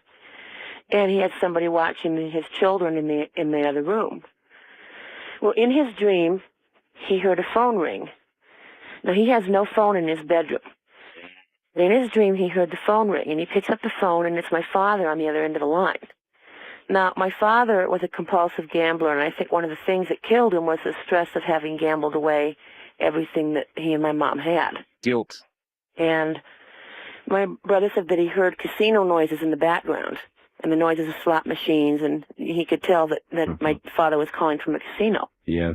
He said, I need to talk to you, and I need to make it quick. I've gambled away all my prayers, or I've cashed in all my prayers to make this call to you. And apparently, the way my dad said, he said, the way my dad had it, people pray for you, and the prayers are part of the economy of this place where he was. And as many prayers as people prayed for you, that was the things that you could do. And he was using all his prayers to make this call. And he said, I have a message for you. He said, you're going to die within a year. But that's not the message. I have a more important message that I really need to get to you. And before he could get the message to my brother, the phone went dead. And my brother woke up. But he came out of the room, and he didn't think much about it except that it was a dream and the stress of my father having passed away. Mm-hmm. And my little niece came in and said, Daddy, who called you, and why is there a phone in your room? And now it's been 2 years. My brother isn't dead. And so I kind of discounted the whole thing, except that my mom said that there are different ways of dying. Now, when my dad died, my brother was always dependent on my dad for everything, and never really could hold a job, never really could do anything. As soon as my dad died, my brother started going to college. He started getting work, getting a job. Doing all the things that had your dad lived, it would have wanted him to. Now, I think that my dad was saying that, hey, the old Dan is going to die in a year. There's going to be a new Dan. That's the way I see it, that there's there's a totally different man, responsible, taking responsibility in his life, doing the things in his life that he should be doing. I've got you. I've got Would to like go. to know, though, what the other message was. I can imagine. Thank you for the call. Thank you for the story, and a good one it was. Yeah, there's lots of ways to die. Line 1, you're on the air. Good morning. Good morning. This is This is Joyce Button from Toppenish, Washington. Hi, Joyce. How are you doing this morning? Fine, just fine. Good. Oh, well, first off, I wanted to tell you that I'm an Indian woman, and I really can identify with some of the things your callers have been saying. But I wanted to talk about Uncle Joe. Uncle Joe, all right. If you can remember that fellow. Oh, I do very well, yes. Okay. I was married in 1977 to a man that, well, they have a long book. I guess it dates back years and years ago, and really wasn't paying a whole lot of attention to what was going on in his life. But being an Indian woman, there's a lot of spirituality in my own family line. But I thought was really strange is how both of us kind of came together, and a lot of really weird things were happening in our life. Of course, we're not married anymore, thank God. But at the time, I didn't really understand what was going on with him. But looking back on it, I'm kind of scared that if I ever see him again, it'll be right before I die. Because that fellow said, well, I got to go see Uncle Joe. Everywhere he went, and I know that his family, they were older, but he would go like to see, you know, he'd want to go see his aunt or his uncle or whatever, and right before he got there, they'd already be gone. And the same thing happened with a teacher that... It would be just a sudden impulse. He didn't have these frequently, right? But when he did have them, somebody actually died? Right. And I really wasn't paying it a whole lot of attention, you know, what was going on, until my foster father, who I was real close to, he had a terminal illness, and we all knew he was going to pass away. He was dying of cancer over on Whidbey Island, and I went over there, and I said, hey, I've got to go, I've got to get ready right now, and I threw my things together and took off, and I had this vision, one of the first visions I've had, and I've had quite a few since, but there was this airplane. It looked like a tiny toy airplane, and these 3 huge angels behind it. And then you could see inside this airplane and these passengers, but this one passenger, I couldn't see their face, and it was like a real tiny airplane, and he was wearing a gray jacket. Well, my husband had to work overtime and said that he couldn't go to see my father, and they were real close. Well, he came, there was a knock at the door, and I looked out, and there he was, and I really didn't think anything of it, and I opened up the door, and there was this terrible feeling of death that just went right through me.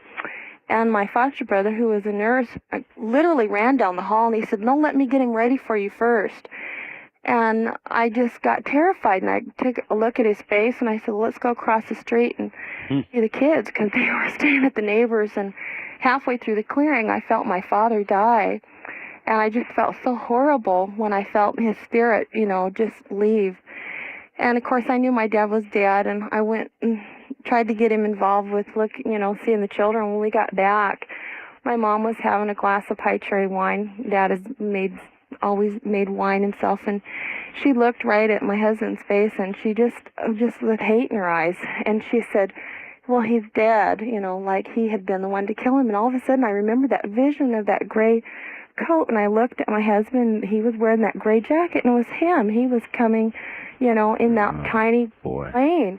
And that's how he had gotten there. He had flown there, chartered a small plane to come into Whidbey Island, taken a taxi, and come to the house.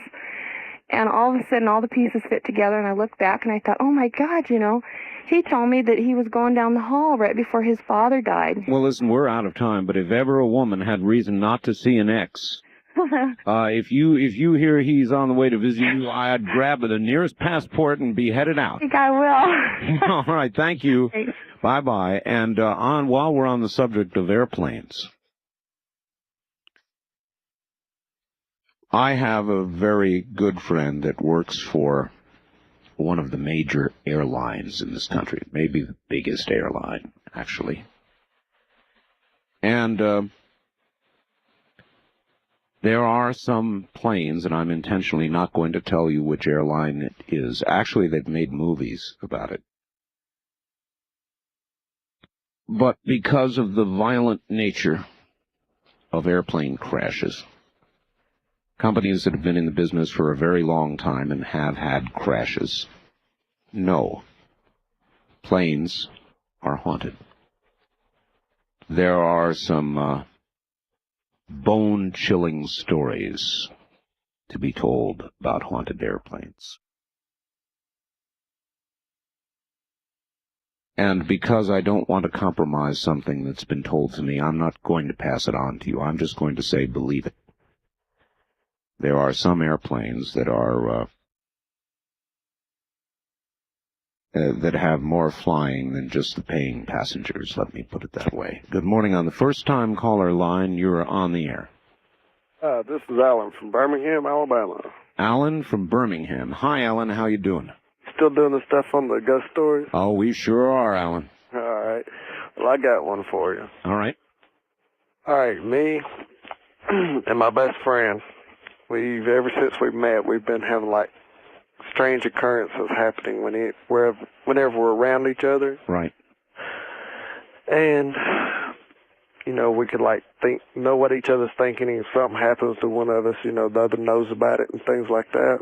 Sure. Well, he joined the Army about 2.5 years ago. Alan, Yeah. I have a break coming up right now. Might I ask that you hold through it so we can get your whole story in?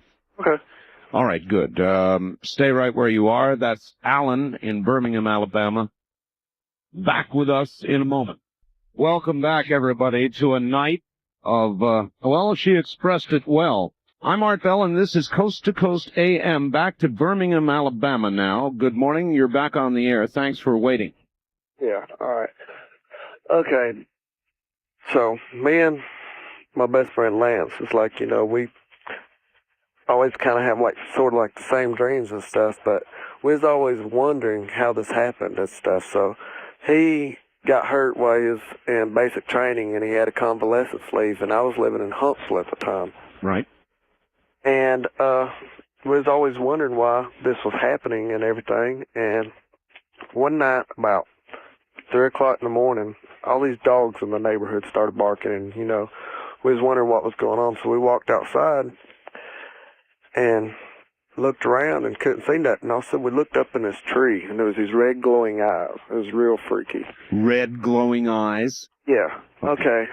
And about that time, the dogs shut up, and the whole neighborhood went black. We found out the next day all southeast Huntsville was in a blackout. And all of a sudden there was this white Bengal tiger, it was like a shadow, walked up in the yard. Yes. And all of a sudden it transformed, and this man, he was Egyptian. And he said his name was Ptolemy, which I found out there was he's an Egyptian astrologer, a mathematician named Ptolemy, that lived back in 300 AD or something like that. And he told us that what he was, who he was, and everything, and that things like this would happen, and sooner or later he would tell us why and show us why. And ever since then, we like have dreams about him and everything, and it's real weird because we'll like be dreaming. So in other words, he's never really left you. Right. It's like he said he'd be there to protect us and things like that. And Lance has had occurrences where he's protected him while he's been in Germany and everything. But one of the strangest ones was last Christmas he was at home, and me and him was out sitting in the living room and was going to leave and go outside down to his parents' house. And what happened was I went to open the door, and as soon as I opened the door, it's like both me and him went flying back into the middle of the living room. The door shut, and about 20 seconds later, a car came by with a drive-by shooting. Oh. Well, that's quite a story. Yeah. It kind of freaked us both out. I understand, and I thank you for adding to the series of stories this morning. Yeah. But the thing about it is he's in Germany, I'm here. We've been both having real weird dreams lately, and I talked to him about 4 days ago. He's telling me about his dreams and the same ones I'm having. Well, maybe there's more to go to this story. Keep us informed, all right? All right. Thank you, my friend. Line 2, you're on the air. Morning. Can you hear me? I can hear you, but not well. Let me see if I can make it better. Can you hear me now? Oh, much better, yes. Okay. What I'm going to tell you, I've never told anyone before. It started many years ago. I was born in 1949 in April. And April 5th, 1952, 5 days before my 3rd birthday, my older brother died. The only memories I really have of him is him laying in his coffin. He was buried 2 days before my 3rd birthday, and on my 3rd birthday, he came back and talked to me. Now, I was a very little child, but I remember that very clearly. Since that time, and I'm 44 years old now, every April 10th, no matter where I have been in this world, he always comes back and talks to me again. How? I mean, what form does he take? How does this happen? He looks exactly like he did the day he died. He looks like a 4-year-old child. And it doesn't matter where I am. When I was in Vietnam, it doesn't make any difference. All I have to do is be by myself for even just a few seconds. On my birthday, he always comes and talks to me, and he always tells me.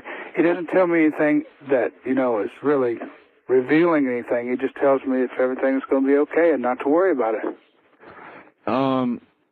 How do you handle that? I mean, Well, it's been ever since I was a little tiny child, so it's normal for me. I mean, I don't tell anybody about this. I wouldn't be telling you if it wasn't on the. What about your parents? Who I am. I know. What about your parents? As far as I know, they never have any. Nobody's. He always told me to not tell anybody, so I've never heard anybody else say anything about it, so I don't know. I just know that he talks to me every April 10th on my birthday. That's incredible. I'll tell you, I'm honored that you decided to tell us. Well, like I say, I wouldn't tell you if you could know who I am, because he told me not to tell anybody. But like this, where you can't know who I am, it's okay. Thank you for the story. You're welcome. Good morning. Well, what do you think about that? Sound credible to you? Sound like someone who was just calling to jerk our chain? I don't think so. Same way I feel about most all the calls we've had this morning. This has been very good. If you've listened to all this, I think that you've got to be sitting there wondering about all this. Hi there. First-time caller line, you're on the air. Hello? No, are you there? Last chance. Yes. You are. Where are you, sir? I'm calling from Denver. Denver, Colorado. Welcome to the program. Yes. Probably one thing about the ghost story thing, I was hardly ever a believer. Growing up as a Christian, I really was for the most part taught not to believe in that. However, back in 1984, I was dating a lady, and she had told me that through some friends of the family, she had the opportunity to go out to an old farmhouse south of the Denver area, and there was an opportunity for her to pick up some old leaded glass, some light fixtures, and some chandeliers from an old farmhouse that was on the property out there. So I agreed to go out there with her. We had gone to the old boarded-up farmhouse, and bear in mind, all of the windows and the doors had been boarded over with 2x4s. And I went to the front door. She was staying in the car. It was, I think, probably about 0 out, and this was the first part of November. But we had got inside the house and went in there, and we were looking around at the different ornate fixtures that were in the home. And I looked into the kitchen, and I thought I could see a little boy about, 4 or 5 years old. And I looked over there, and for a brief second, I was sure that I thought I saw a little boy there. And it just came and went, and I didn't think, at the time I thought, well, maybe I was just imagining it. Well, another 5 minutes went by, and we were walking through there, and I looked over to Shelley, and I said, I thought I saw a little boy in here. And she said, oh, don't worry about it. You're dreaming, this, that, and the other. And I walked into another adjoining room where the chandelier was, and had grabbed a little step stool and was getting ready to get up on that. And Shelley let out this blood-curdling scream and came running in, and she said, there's a little boy in here. And I said, I thought I saw something too. So we walked around on the bottom floor of the old farmhouse, and I said, if you'll be real quiet, if we could hear him running through here, we might be able to grab him and find out what's going on, because at these temperatures, the little guy's going to freeze to death in here. Mm-hmm. We searched through the house, the stairway. I was standing by the stairway to the second floor, so I know that nobody could have walked past me. And we just decided at that time that maybe we both saw something, or possibly a cupboard door or something caused shadow. Mutual hallucination, something. Apparently, and we didn't think too much about it at that time. Well, I had taken the fixture down and had deglazed some cabinet doors that had the beveled glass in it. And we went outside, and I ran into a friend of mine who works for the power company. And he had saw my rig out there, and he was sitting out in the pickup making a radio call. And when we walked out there and got in our rig, he said he didn't know if Shelley was my wife or not. I hadn't seen him for a while. All right, we're almost out of time here. I'll speed it up. Anyway, we had left and gone up to the new home that was built on this farm. It was built in about the 60s. We went up there to thank the people and got to meet the matriarch of the family, and her name was Grandma Ann. Wonderful lady. We went in there, we spoke with the people, and we said thank you for letting us have those fixtures. Shelley had walked in there to where her grandmother's little, I guess, bedroom, you would call it, next to a den. And we looked down and we saw a little picture of the boy and two girls. Oh, boy. All right, I've got to hold it there. Thank you. So there was the boy. There was the boy. That's an incredible story. People coming back. People never leaving. People who die, whose spirits remain here for some troubling reason, usually troubling. What a remarkable string of stories this morning. Good morning. On our first-time caller line, you're on the air. From where are you calling, please? I'm calling from Seattle, KBI. Seattle, yes, sir. This happened about 11 years ago. I had a girlfriend who had been killed in a car accident by a drunk driver. She had gotten in the accident on August 18th, and on August 20th, she had been pronounced dead, 2 months before her 20th birthday. On Halloween night exactly, there was a party at the house where she had used to live. Her roommates had decided to have a party to try and get over the grieving process and whatnot. Yeah. We had hired a band out of Everett, and I was over at the house to let the band in. And the band that had came, nobody knew about Lisa that had died. And the head singer for the band had gone into the bathroom back by Lisa's bedroom. It was a female with dark hair. Lisa had red hair. Mm-hmm. She was in the bathroom combing her hair, and she let out a scream like I have never heard before in my life. I went running back there, and she's standing there in the mirror, just white as could be. And she looked at me and she said, "Somebody has died here." And I said, "What do you mean?" And she goes, I looked into the mirror, and it wasn't my face. Oh. And then she said, she described Lisa right to a T. And she walked out of the bathroom and turned and looked right at Lisa's room and said, that's her room. Well, the first thing I thought was that these people were trying to play a very sick joke. And got together with a couple other people and were talking about it. And this girl from the band kept wanting to leave. And before she had gone into the bathroom, she had been so excited about playing this gig.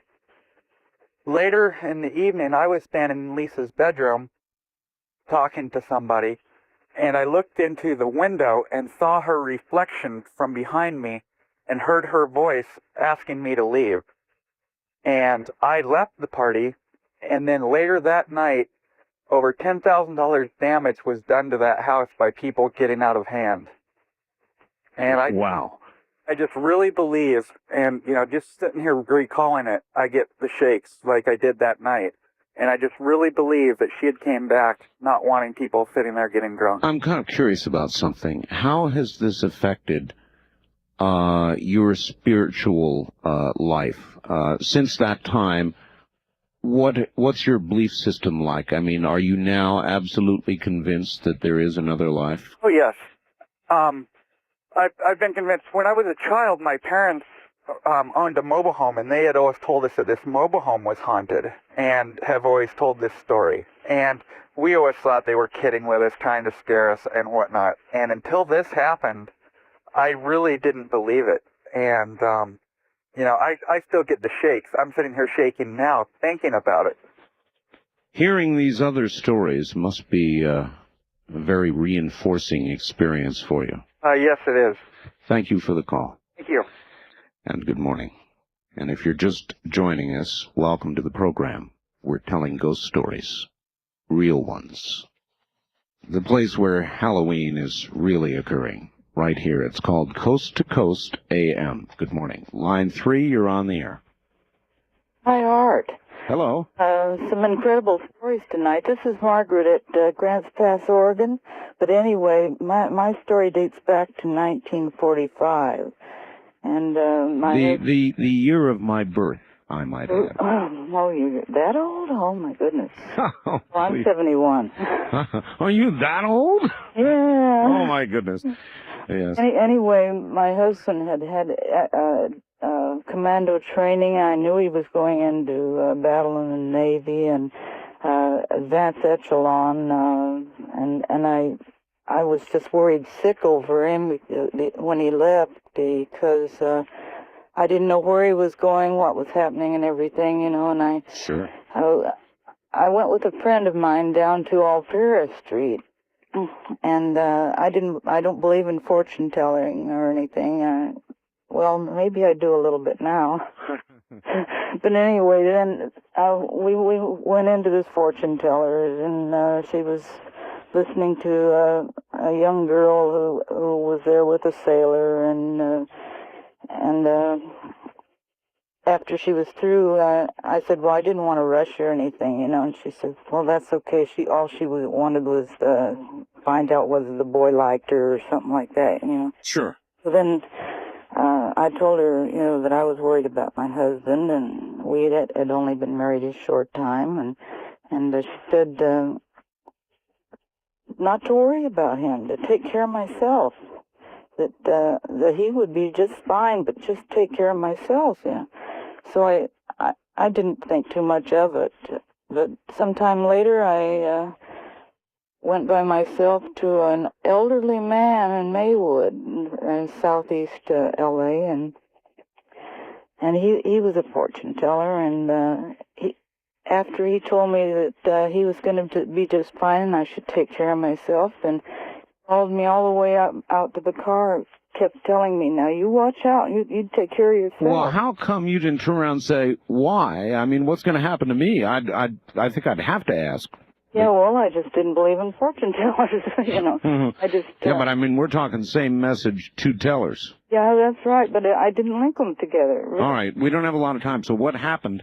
Well, what happened was that VJ Day came, and he was just fine, and And everything was going great. And in October, I had a dream that this factory I worked at, I was up on a mountain, and I was looking down, and there was a big explosion, and I rushed down there, and there was one guy sitting there, and he said, everybody got killed but me. Oh.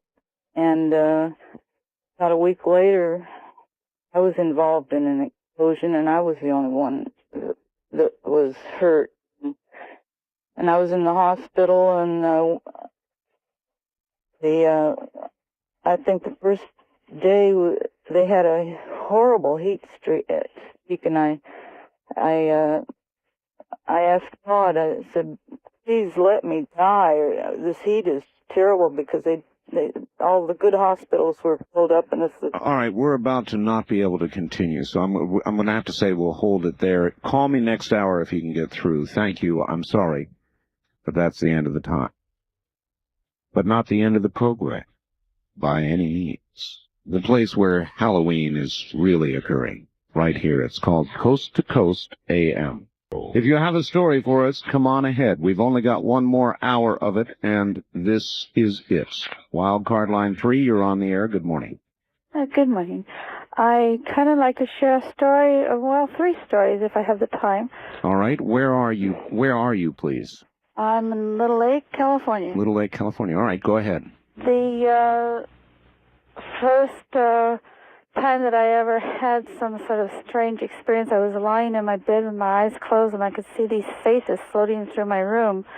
And they were a lot like the faces out of the death pits of the concentration camps. They were hollow-eyed and gaping mouths. And at first I was kind of mystified by it, and it seemed like minutes, but I'm sure it was only seconds.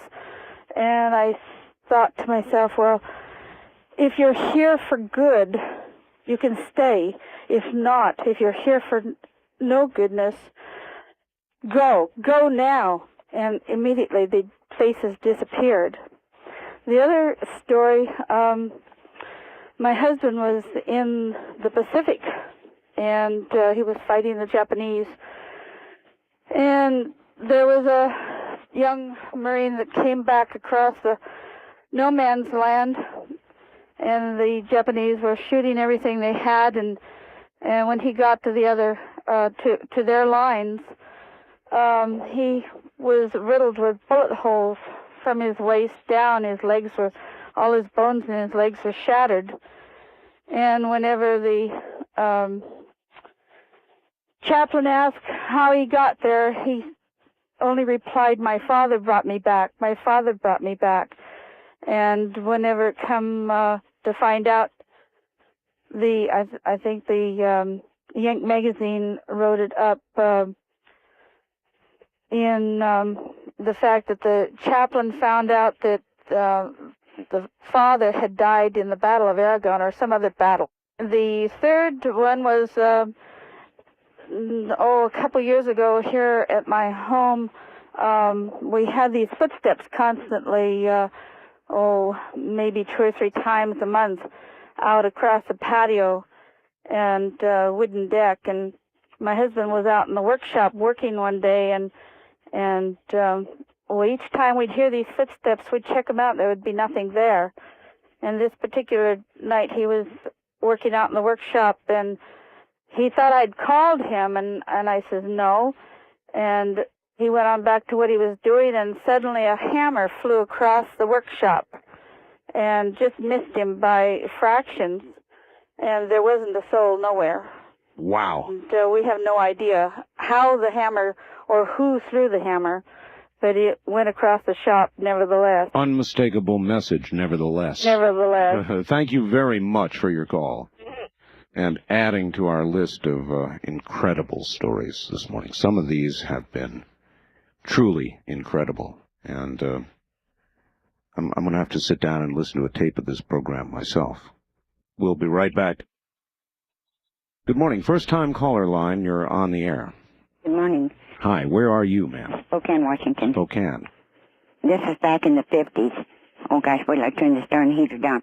I'll be right back. Oh, that's quite all right. Go ahead. We have no open lines right now. When we do, you know the numbers. Pick one and call it. Hold up here. Yes.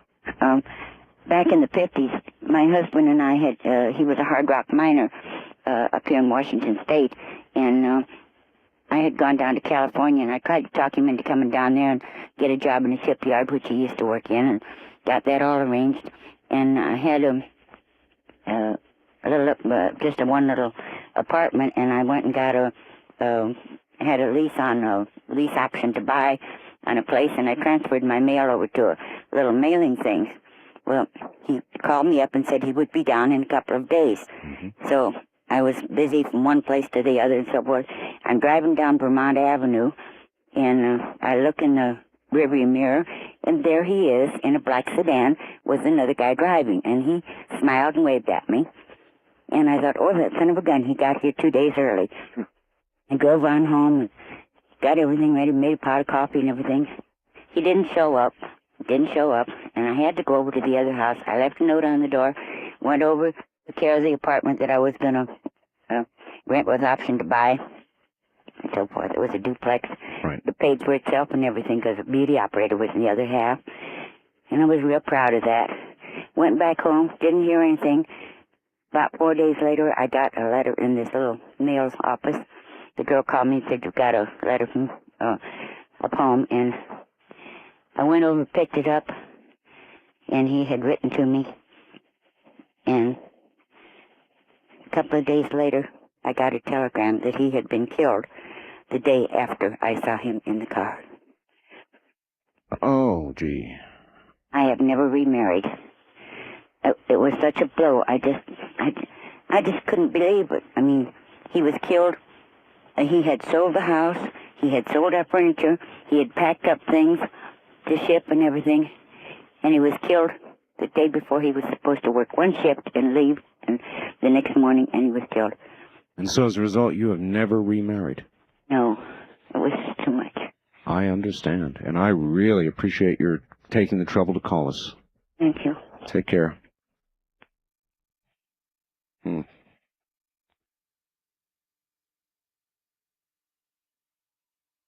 Line 3, you're on the air. Good morning. Hello. Are you there? I'm here. I just wanted to say I had an incident happen about 4 years ago. I went to my mother's house, and my mother has her grandmother, at the time was her mother, was living with her, and she was approximately about 90 years old, and pretty well bedridden. I mean, she couldn't get out past the kitchen. Sure. And we went to dinner. I just happened to stop by and see her, and she said, let's go to dinner, and I said, fine. So before we left, she always keeps the windows locked. We always lock the doors. I mean, that was just one of her pet peeves. And we went to dinner, and it was about 20 minutes away from where we were at. And we were at dinner, we were talking, and I never really got to know much about my grandmother. And I had said something about, well, what was my grandfather like? And we talked, and she said he was real mean and vindictive to your grandmother, and that was one of the main reasons why they divorced. And he died, he was an alcoholic, and he passed away so many years before this. So, I mean, we went into other conversations, and at the end of the evening, we went back to the house. We came out, went to the back door, and in my mom's bathroom, which is at the other end of the house, there would have been no way my grandmother could have got, because she had a wheelchair to the kitchen. That was as far as she could go, because she was in a trailer house. Right.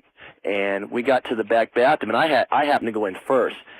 And I walked in, and I was just about to shut the door, and just something told me, don't shut the door all the way. I looked up, and on the inside of the door, she had one of those length-away mirrors of the door length. Oh, yes. It had been lifted up past the doorway, and then it was like about 2 feet above the doorway, and it had been tightened all, and it had it probably had about 12 or 13 of those latches you screw in and tighten. Right. Every one of the latches was completely tight, because I just completely went over this thing. There was no forced entry. There was nobody had a key. The only people that have a key to that house is my mom and my dad. He lived up in Ely.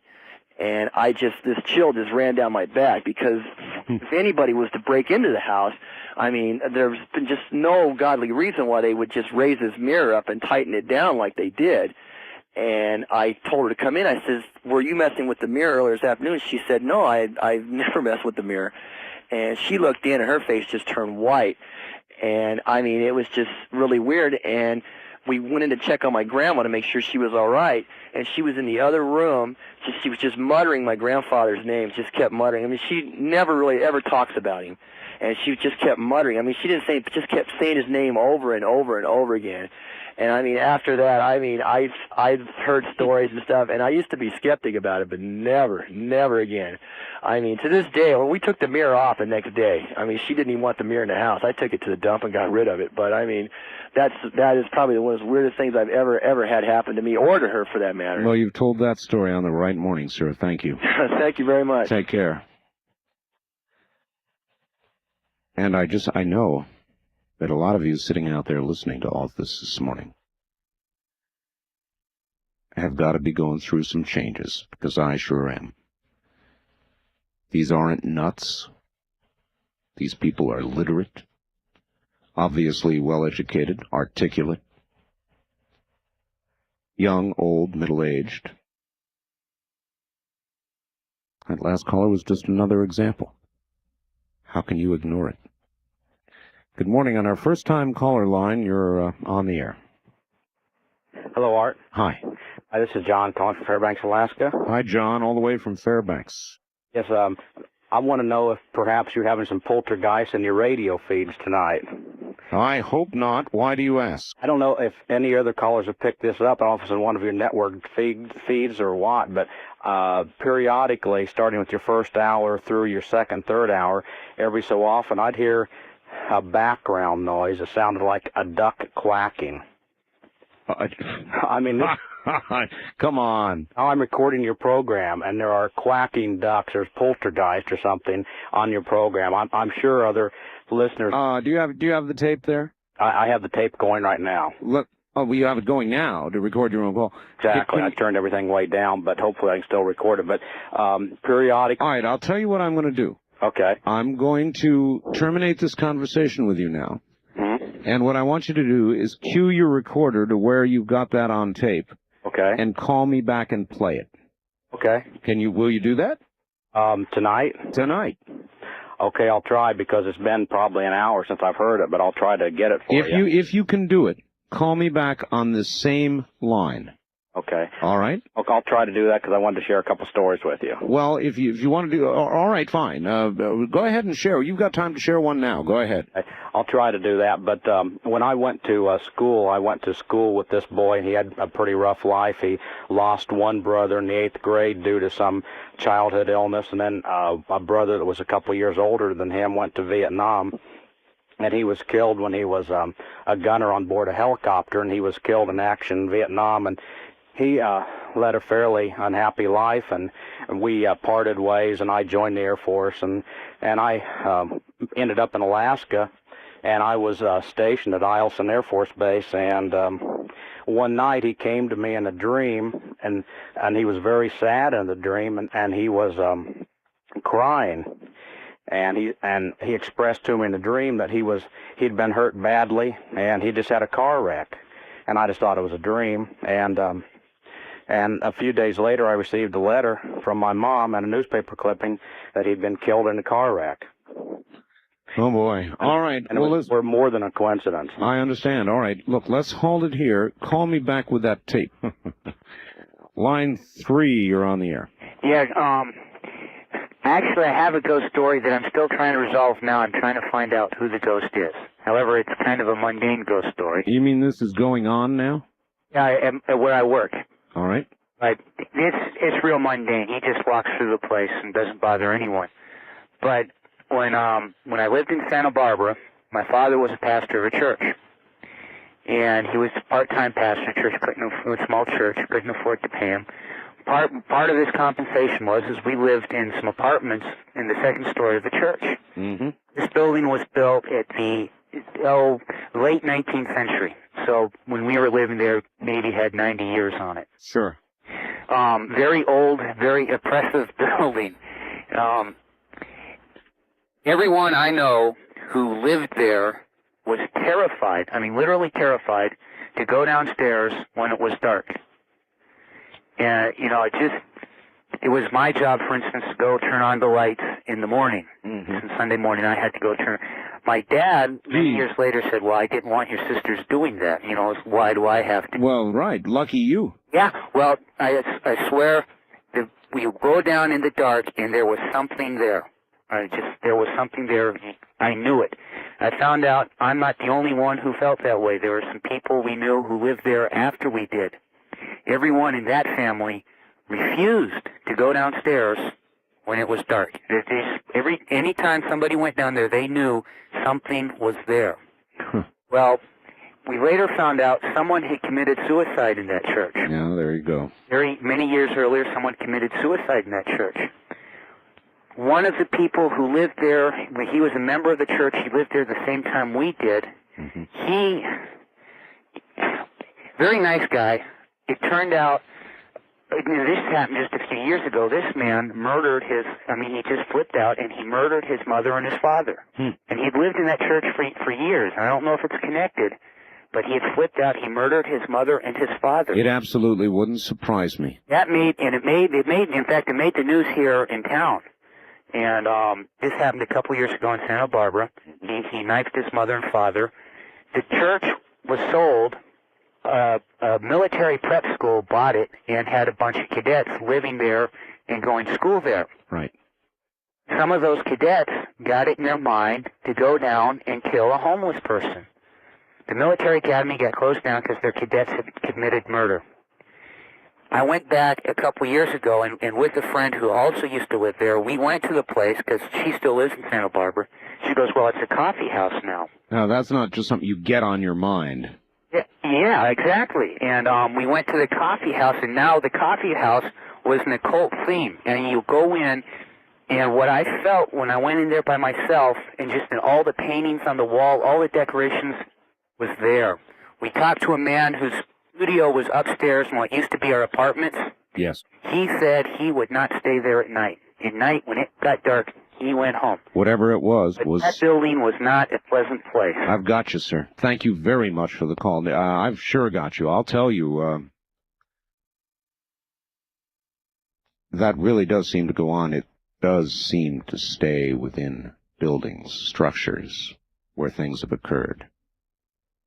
Though on other occasions, spirits, ghosts, if you want, have followed people. Not let them go. When they're part of it, they seem to get followed. Line 1, you're on the air. Hello? Hello. Hi, Art. I got a strange story. I used to live in Taiwan.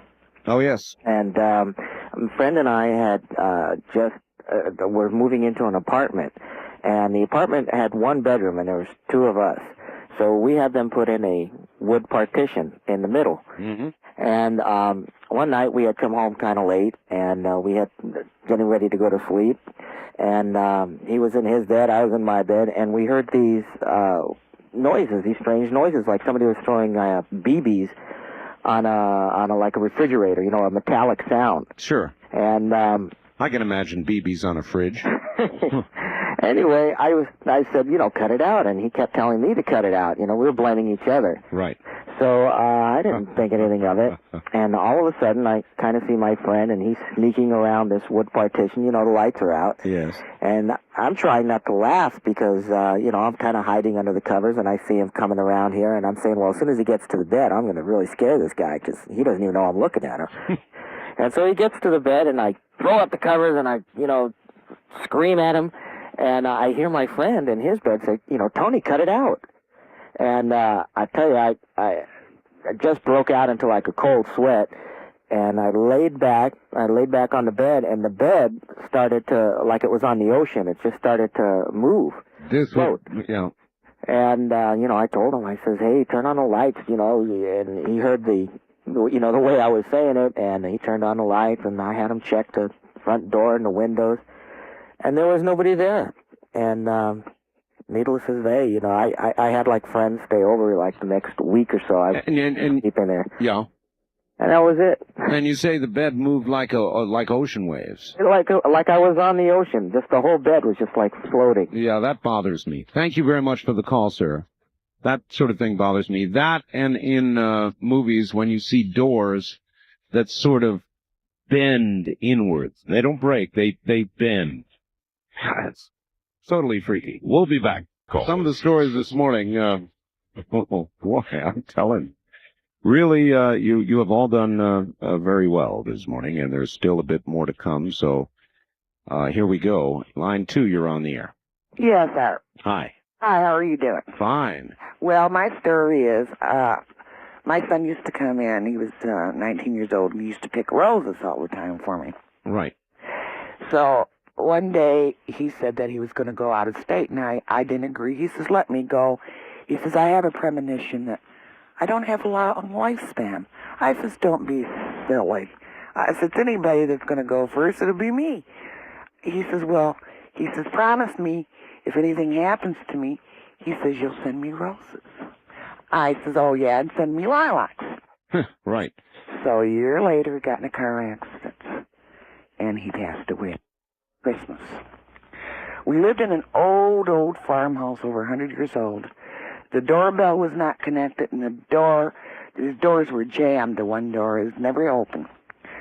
2 days after he died, the doorbell rang, and the doors flew open, and you could smell roses. Oh. He'd come back to say goodbye. Oh. And you smelled roses. Yeah, the smell of roses. And we were just... How did you react emotionally when that happened? I had a very good feeling because he came back to say goodbye to me. And I knew that there was something.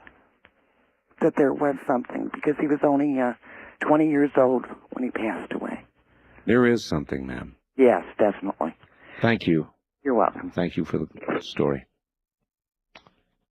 A lot of stories like that. Variations of it. People who have left didn't get finished with their business before they had to go. Good morning. On the first-time caller line, you're on the air. Art, this is John calling you back from Fairbanks. Hi, John. Oh, yes, John. I've edited the tapes. Now, I'm going to try to let you hear this duck quacking, and this was just a few minutes ago when you were talking to the young gentleman just before you took your station break. Yeah. Now, if this doesn't come across from this portable tape player, I will make copies and send them to you and let you pick it up yourself. All right, let's hear it. Here goes. This is just from about 10 minutes ago. We'll see how this comes across the network. Here it goes. Oh, I said, hey, turn on the lights, and he heard the way I was saying it, and he turned on the lights, and I had him check the front door and the windows, and there was nobody there. And needless to say, I had like friends stay over like the next week or so. I absolutely heard it. Hear that? I heard it. That's been on your program all evening long sporadically, that duck quacking noise. Well, I wonder if people at other affiliates have heard that. I figured some other caller would identify it to you because I've heard it from the beginning of your show. All right, it was clearly there. Either we have a board operator in Fairbanks who has a sense of humor, or from a source that no doubt you suspect. It'd be interesting to know, but I've been hearing it from your hour one on through. All right, thank you. Thank you for the call back, and I heard it quite clearly. That was in Fairbanks. Well, what about some of you at other affiliates? Did you hear any such thing? I assure you I did nothing like that here. Nothing. Line 2, you're on the air. Good morning, Art. Oh, good morning. Yes, I wanted to say when I was a teenager, I was sleeping away, and in this dream, I was holding up my casket. So I was screaming, and my mother come running in, and she said, "What's the matter?" I said, "I'm holding up a casket." And she said, "Who's in it?" And I said, "Your brother." So in 2 days, she got the call he had died. Oh, how did she, when you told her that in the first place? I seen his face in the casket. How did she react to that when you told her? She was more or less a psychic herself, and she believed it. And he had a sunstroke. And then another time, my dad we lived on the farm, and he had to go to another city in the same state, not far away. And his sister wasn't expected to live. So we didn't have a phone, so a friend had come over and told him that his sister was sick. So he went, and sure enough, about 4 days later, in the middle of the night. The clock, we had a clock that struck the hour. Sure. And sure enough, the clock usually went bong, bong. This time it went bong, bong. So my mother said, hey, she just died. And she did. Well, your mother had the power then. Yes, the clock really told us that she had died. Thank you. Have a good morning. Coincidence? Maybe. All of these stories coincidence? Not likely. What do you conclude? Wildcard line 3, you're on the air. Oh, this is a true story. This is Patrick Fitzpatrick from Silver Springs, Nevada. This is a true story about an Irish and a British ghost, and about whom a poem was written by William Butler Yeats called "The Ghost of Roger Casement." In it, Casement was executed by the British, and the Irish government, since they became independent, wanted his body. Every year they'd ask for his body, and finally they got the body back 30 years later when a Labour government came to power. But one of Casement's last wishes was, do not let my body rest in this place, which is England. Yeah. Butler wrote the poem. He said, I can't sleep at night. I hear a knocking on my door. I just cannot sleep. And finally, at the end of it, he said, it's the ghost of Roger Casement knocking on my door. And then the British got, and of course that poem, it was published by Yeats just when Ireland was about to go in on the British side in the Second World War. And because the British government had refused to give the body back, the Irish government stayed neutral. That's quite a story. Yeah, William Butler Yeats, the ghost of Roger Casement. Thank you, my friend. Bye. Have a good morning, Mr. Fitzpatrick. Line 3, you're on the air. Good morning. Good morning. I'm gonna relate a story that goes back to 1968. I was drafted, sent to Nam because of the tremendous turnover of people and whatnot. Well, I was in the infantry. We were stationed in a small fire base close to the Cambodian border. And it was an evening where it was our turn to go out and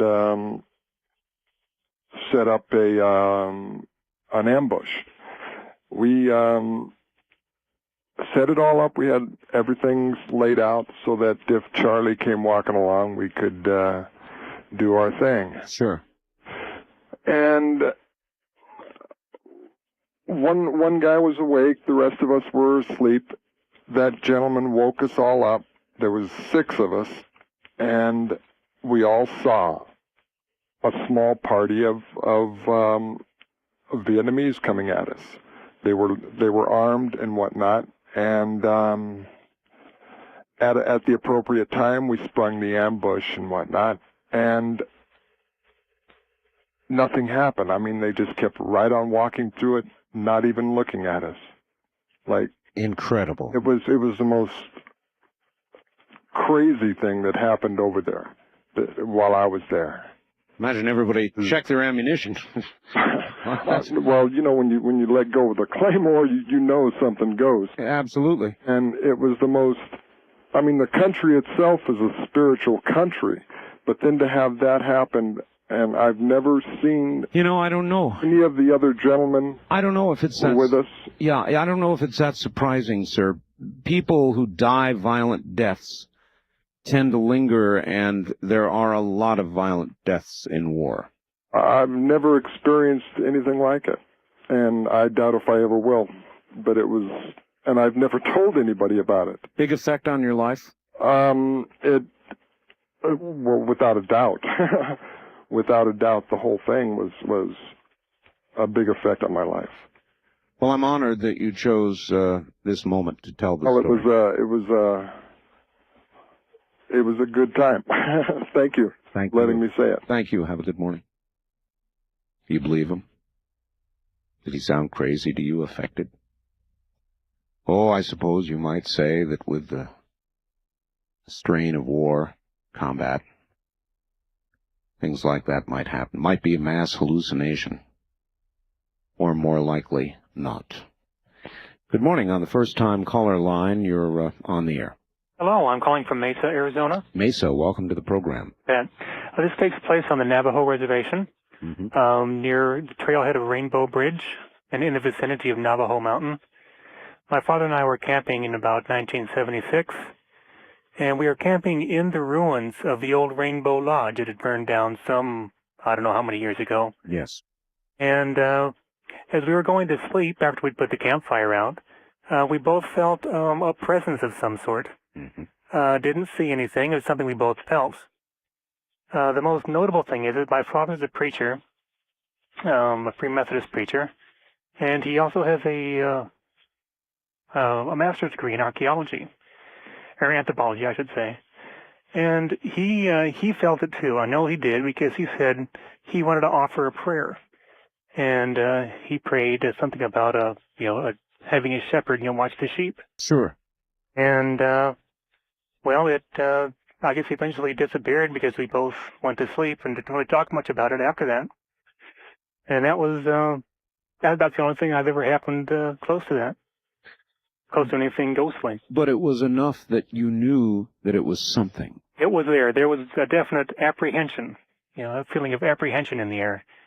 And I'm sure that people who have lived out on the reservation or visited or been in the sacred parts, which is I guess Navajo Mountain is part of the sacred area, have stories like this. And I'd be interested to hear from them too. Maybe you will. Thank you for the call. Gotcha. Right.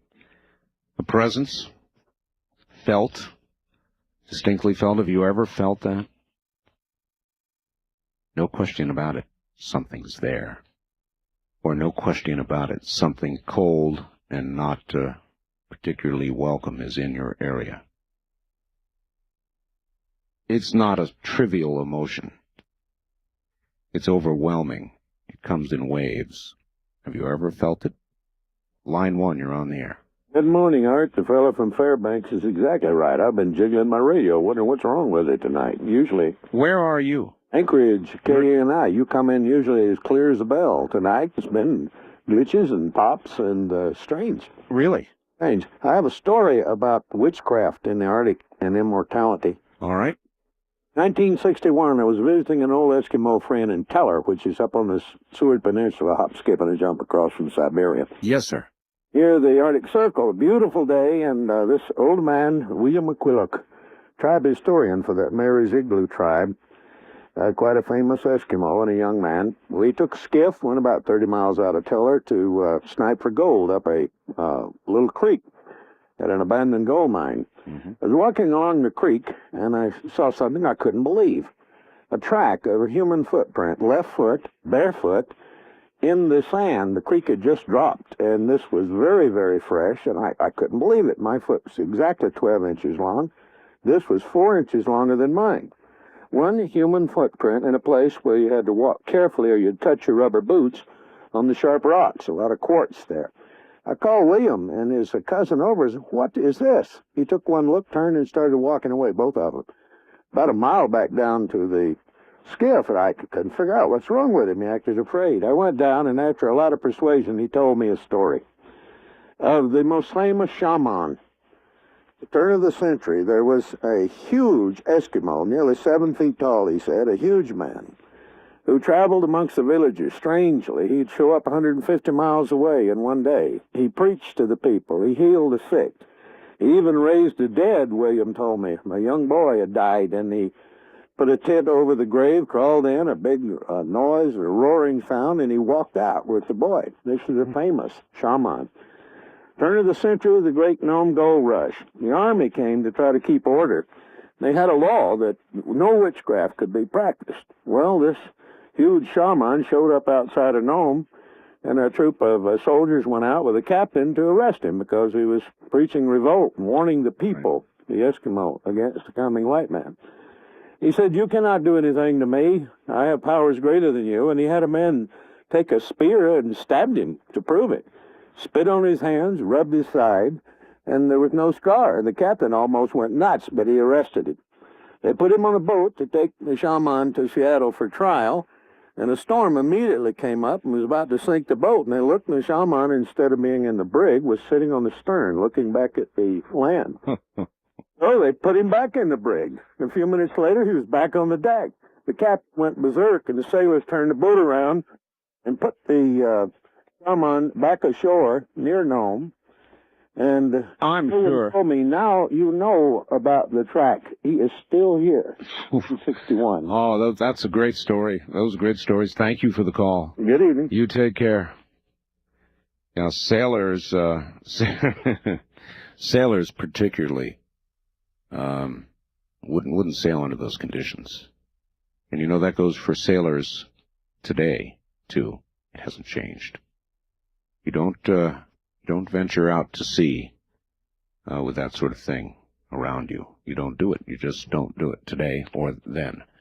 Good morning. On the first-time caller line, you're on the air. Hi, this is Mark again from KNYE in Bakersfield. Hi, Mark. I just wanted to say real quick, you haven't heard any quacking ducks, but we've had a similar experience before about a month ago during your show. What did you hear? And some ladies had called up during business hours and said they kept hearing someone saying they were going to kill them way in the background. Really? Yeah. So I don't know, maybe somebody along the line is... Well, you never know, of course, Mark, as you well know, you would have the power there to make something... Yeah, they thought one of us was doing it or something. I see. Well, I appreciate the information. I find it a little unsettling, though. Yeah, okay, just want to let you know. Thank you, Mark. Okay, bye-bye. Bye. That's a board operator there in Bakersfield. Well, that unsettles me a little. Line 2, you're on the air. How you doing, Art? Okay. I got a story about my uncle who died about 3 years ago. He died about 2 o'clock in the morning. So we all go to the hospital and, you know, condole my aunt. And then it was, you know, getting pretty early in the morning, so we all went home for a few hours. And then we came back, and as we all come back in the morning to her house, there's this dog that has just parked itself outside the front of the house. And every time somebody got out of the car, who was part of the immediate family, the dog came up to them, sat there until you petted it, and then walked away. And as soon as the whole immediate family who was there, you know, came to the house, the dog went away, and we never saw the dog again. What do you have any idea what dog this was, or? It looked like a little terrier or something. Well, not what kind, but whose or why it did what it did? Any idea? I don't know, but it was just a little tiny dog that was so full of life, and I mean, my uncle was the same way. Here was a guy who was just so full of life, and it was just strange. It waited to greet everyone that came to the house, and after everyone got there, the dog was gone. We never saw it again. Boy, that's really something. Really weird story. I don't know what it was, but it's weird. I thank you for the call. You're welcome. You take care. Good morning. On the first-time caller line, you're on the air. Hello there. Hello. Yes, sir. You're on the air. Turn your radio off, please. Oh. Turn it off, all the way off. It's off. Very good. Welcome to the program. Where are you? Fairbanks, Alaska. Fairbanks. Yes, sir. And quack, quack. Yeah. Anyway, I want to go back to this story from this guy from Alaska, that Anchorage. And you don't want to believe anything that anybody from Anchorage tells you because they're full of bull. Well, now, is that Say about the shaman, that is really ridiculous. Well, now, was that a kind thing to say about a sister city? Sister city, oh, they think they own Alaska, for God's sakes. I've lived here all my life, 65 years in Fairbanks, and I don't like Anchorage. Okay, you got her. Yeah, you know, thank you very much for the call, sir. Never let them know who you are. I guess I better take a second out and do as I always try to do and say thank you for wonderful talk radio, another truly wonderful week of talk radio. Welcome to Dreamland, a program dedicated to an examination of areas in the human experience not easily put in a box. Things seen at the edge of vision, awakening a part of the mind as yet not mapped, and yet things every bit as real as the air we breathe but don't see. This is Dreamland. Sunday evening, and yes, once again, this is indeed Dreamland. Hi, everybody, I'm Art Bell. Great to be here this evening. It's beginning to be summertime in the high desert, probably running about 105 degrees out there, more like what we expect. Nice and cool in here, though.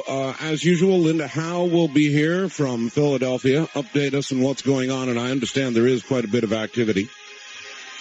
She is generally considered to be the world's expert on crop circles and animal mutilations. She'll be followed by George Knapp, who is a mainstream journalist who did a lot of, actually broke the story on Area 51. I'm going to give him credit for that. We're going to do a good general show on UFOs, and I know he's got a lot of information on Russia, and we'll talk some bit about that. I want to welcome KOMO, Biggie, up in Seattle, Washington, now carrying Dreamland full-time, 1,000 on the dial in Seattle.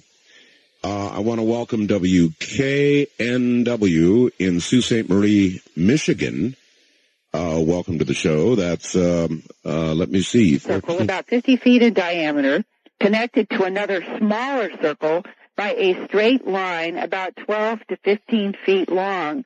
And I'm supposed to be getting those photographs next week from a photographer who went there and I talked to tonight just very briefly before we went on the air, who told me that the formation is still there, very clear, very clean in this smoggy or this marshy, boggy cattails. That was May 26th. On Thursday, June 1, a few days later, in a barley field in the far northeastern corner of Maryland, in a small area, the director of a local community school was puzzled to find 3 rectangles quite neatly carved in a barley field behind the school. Each rectangle was approximately 17 feet long and about 4 to 5 feet wide.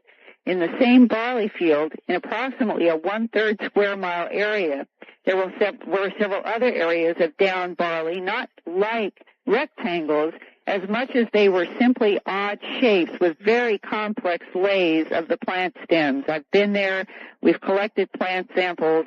I was looking at things such as 4 layers of barley laid down in 90-degree angles on top of each other in 4 directions, so that you had 1 layer to the ground going one direction, and then over that was another layer of barley going at a 90-degree angle, and above that was another layer of barley going yet another 90-degree angle, and on top of that, more barley going another, so it almost looked like a plaid, if you can imagine that. And we have seen this kind of complex layering also in the formations in England, and we are trying to find out, of course, what might be able to create these kinds of formations. And as of today, we are watching these fields in Maryland. We have already heard just preliminarily that the nodes are quite swollen in the plants collected from those formations with reoriented growth nodes, very similar to what we have found in England. But again, we are not certain of the cause. Now, one interesting note is May 31st through and that June 3rd, 4th period, there were no storms in this particular part of Maryland. There is no known source for the down barley plants as of this date, and we are going to study the plants now for further physical data, and I'll report more when I know them. Now, exactly the same date that the strange barley, we'll call them down plants because they aren't exactly formations as in England, were found in Maryland. On that same day in Sussex, England, northeast of Alfriston, a 250-foot-long formation was found extremely neatly cut into barley in Sussex. And this was referred to as looking like the Catherine's wheel, a symbol related to an alleged saint going back to 400 A.D. who was hurt on a wheel that had scythes coming out in 4 positions around it, and the woman apparently in touching this wheel, she was supposed to have been hurt on this wheel. When she touched the wheel, it broke apart, and later the church declared her as a saint. Well, it's been known as Catherine's wheel since that period of time, And this formation in Sussex on June 1 looks like a Catherine's wheel for whatever reasons. Now, the very next night, on June 2nd, Tom and Carrie Blower of Gwent, England, had traveled over to Knapp Hill in Wiltshire, spelled exactly like George Knapp's last name, K-N-A-P-P. They were camped out on Knapp Hill in Wiltshire looking towards what is now the famous Woodborough Hill, where many of us have watched in the night for any objects in the sky. Most of us have never seen anything, but on June 2nd, just a few days ago, Tom and Carrie Blower did see something unusual in the sky that reminded them of a white amber object that they videotaped 2 years ago, and their tape was also included in the sightings program.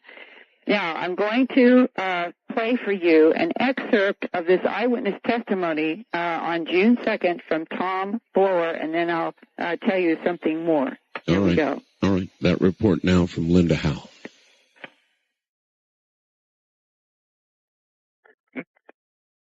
It was a very bright green light. It was big. You know, like the traffic light you see? Right. It was that kind of green, very bright. And it was sort of dancing around in the sky. And at one point, there was like several, like white bits dropping off it, you know? Like, it looked like sparks. White sparks. Yeah.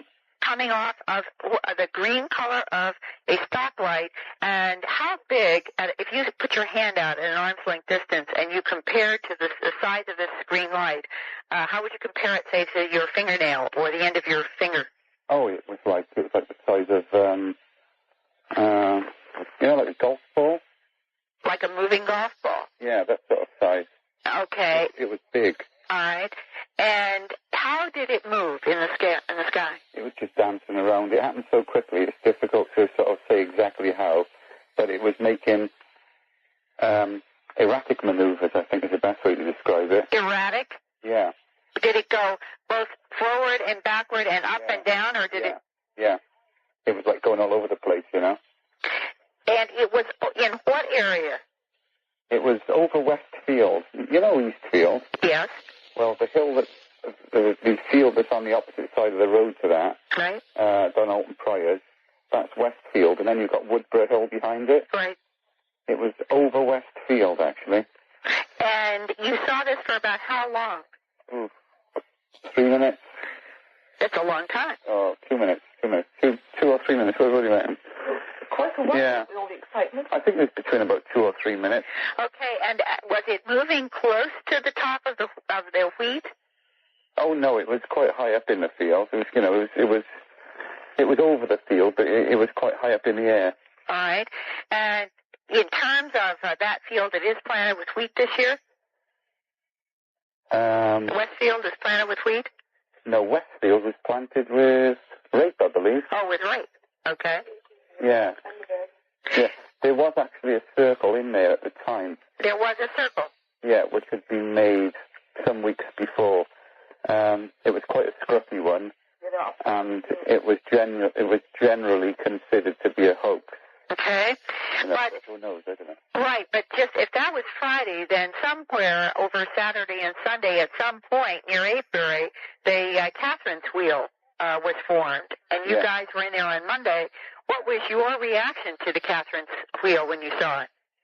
Well, I pulled up and I got on top of our van. I've got a Ford van. I got up on top of it and had a look, so I had a pretty good view of it, and it looked good. It looked really neat. And it was flat? Eh? It was very flat?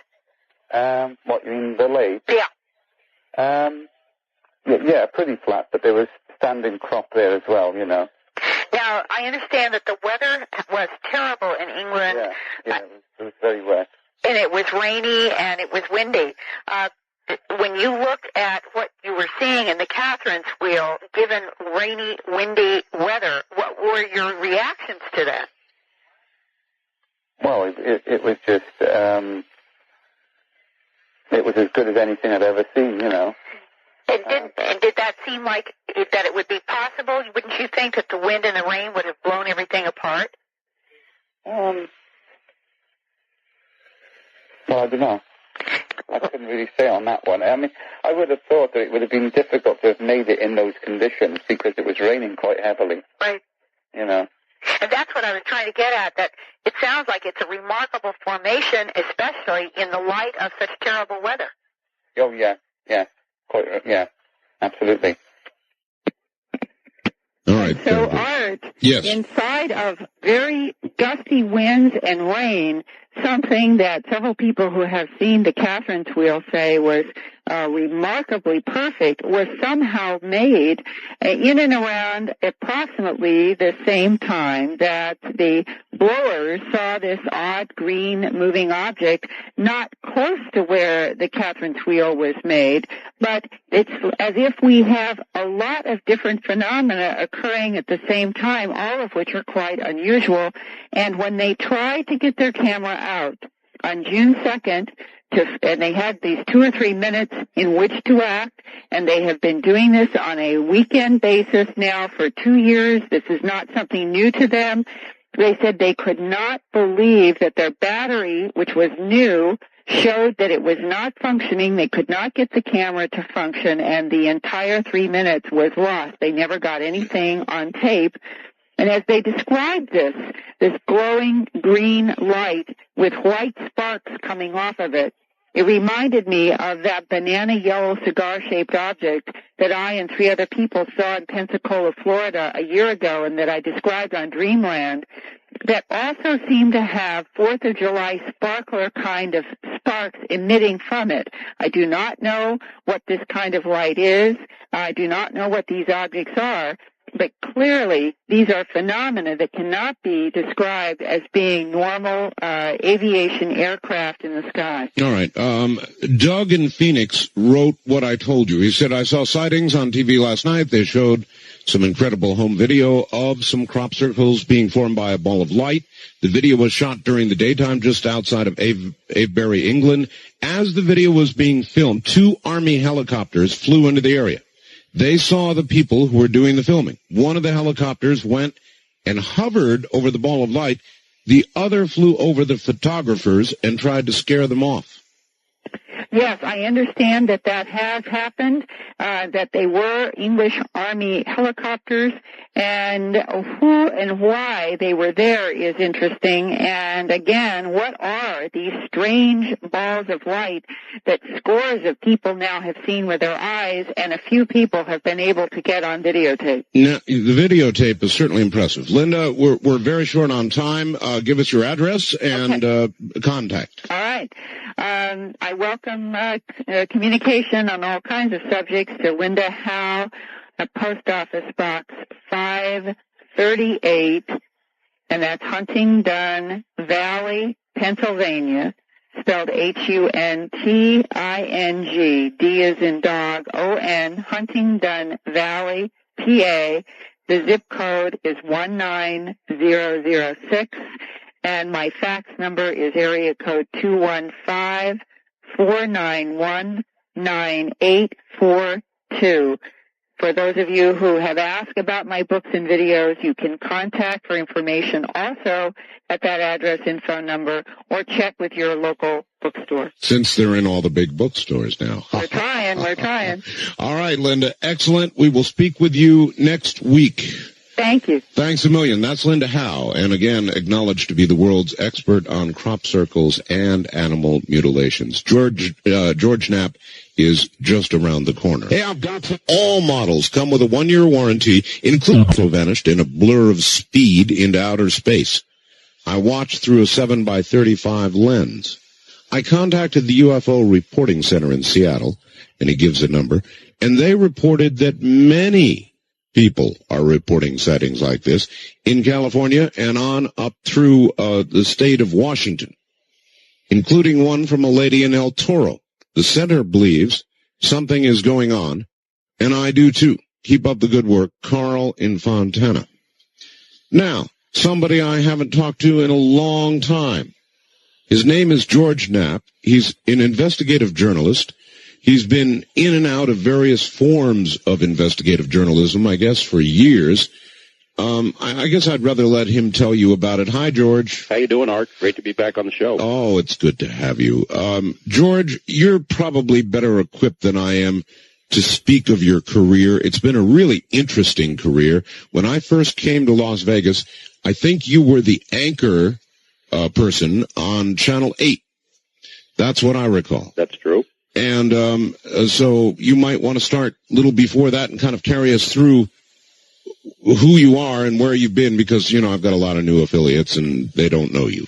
Well, I was with KLAS-TV here in Las Vegas for 10 years, general reporter, general assignment reporter, then investigative reporter, then anchorman. I left for 3 years to pursue the UFO stuff full-time, producing documentaries, and recently returned to KLAS in March, and I'm back as an anchor in one of our evening newscasts. I'm also doing investigative reporting and twice-weekly commentaries.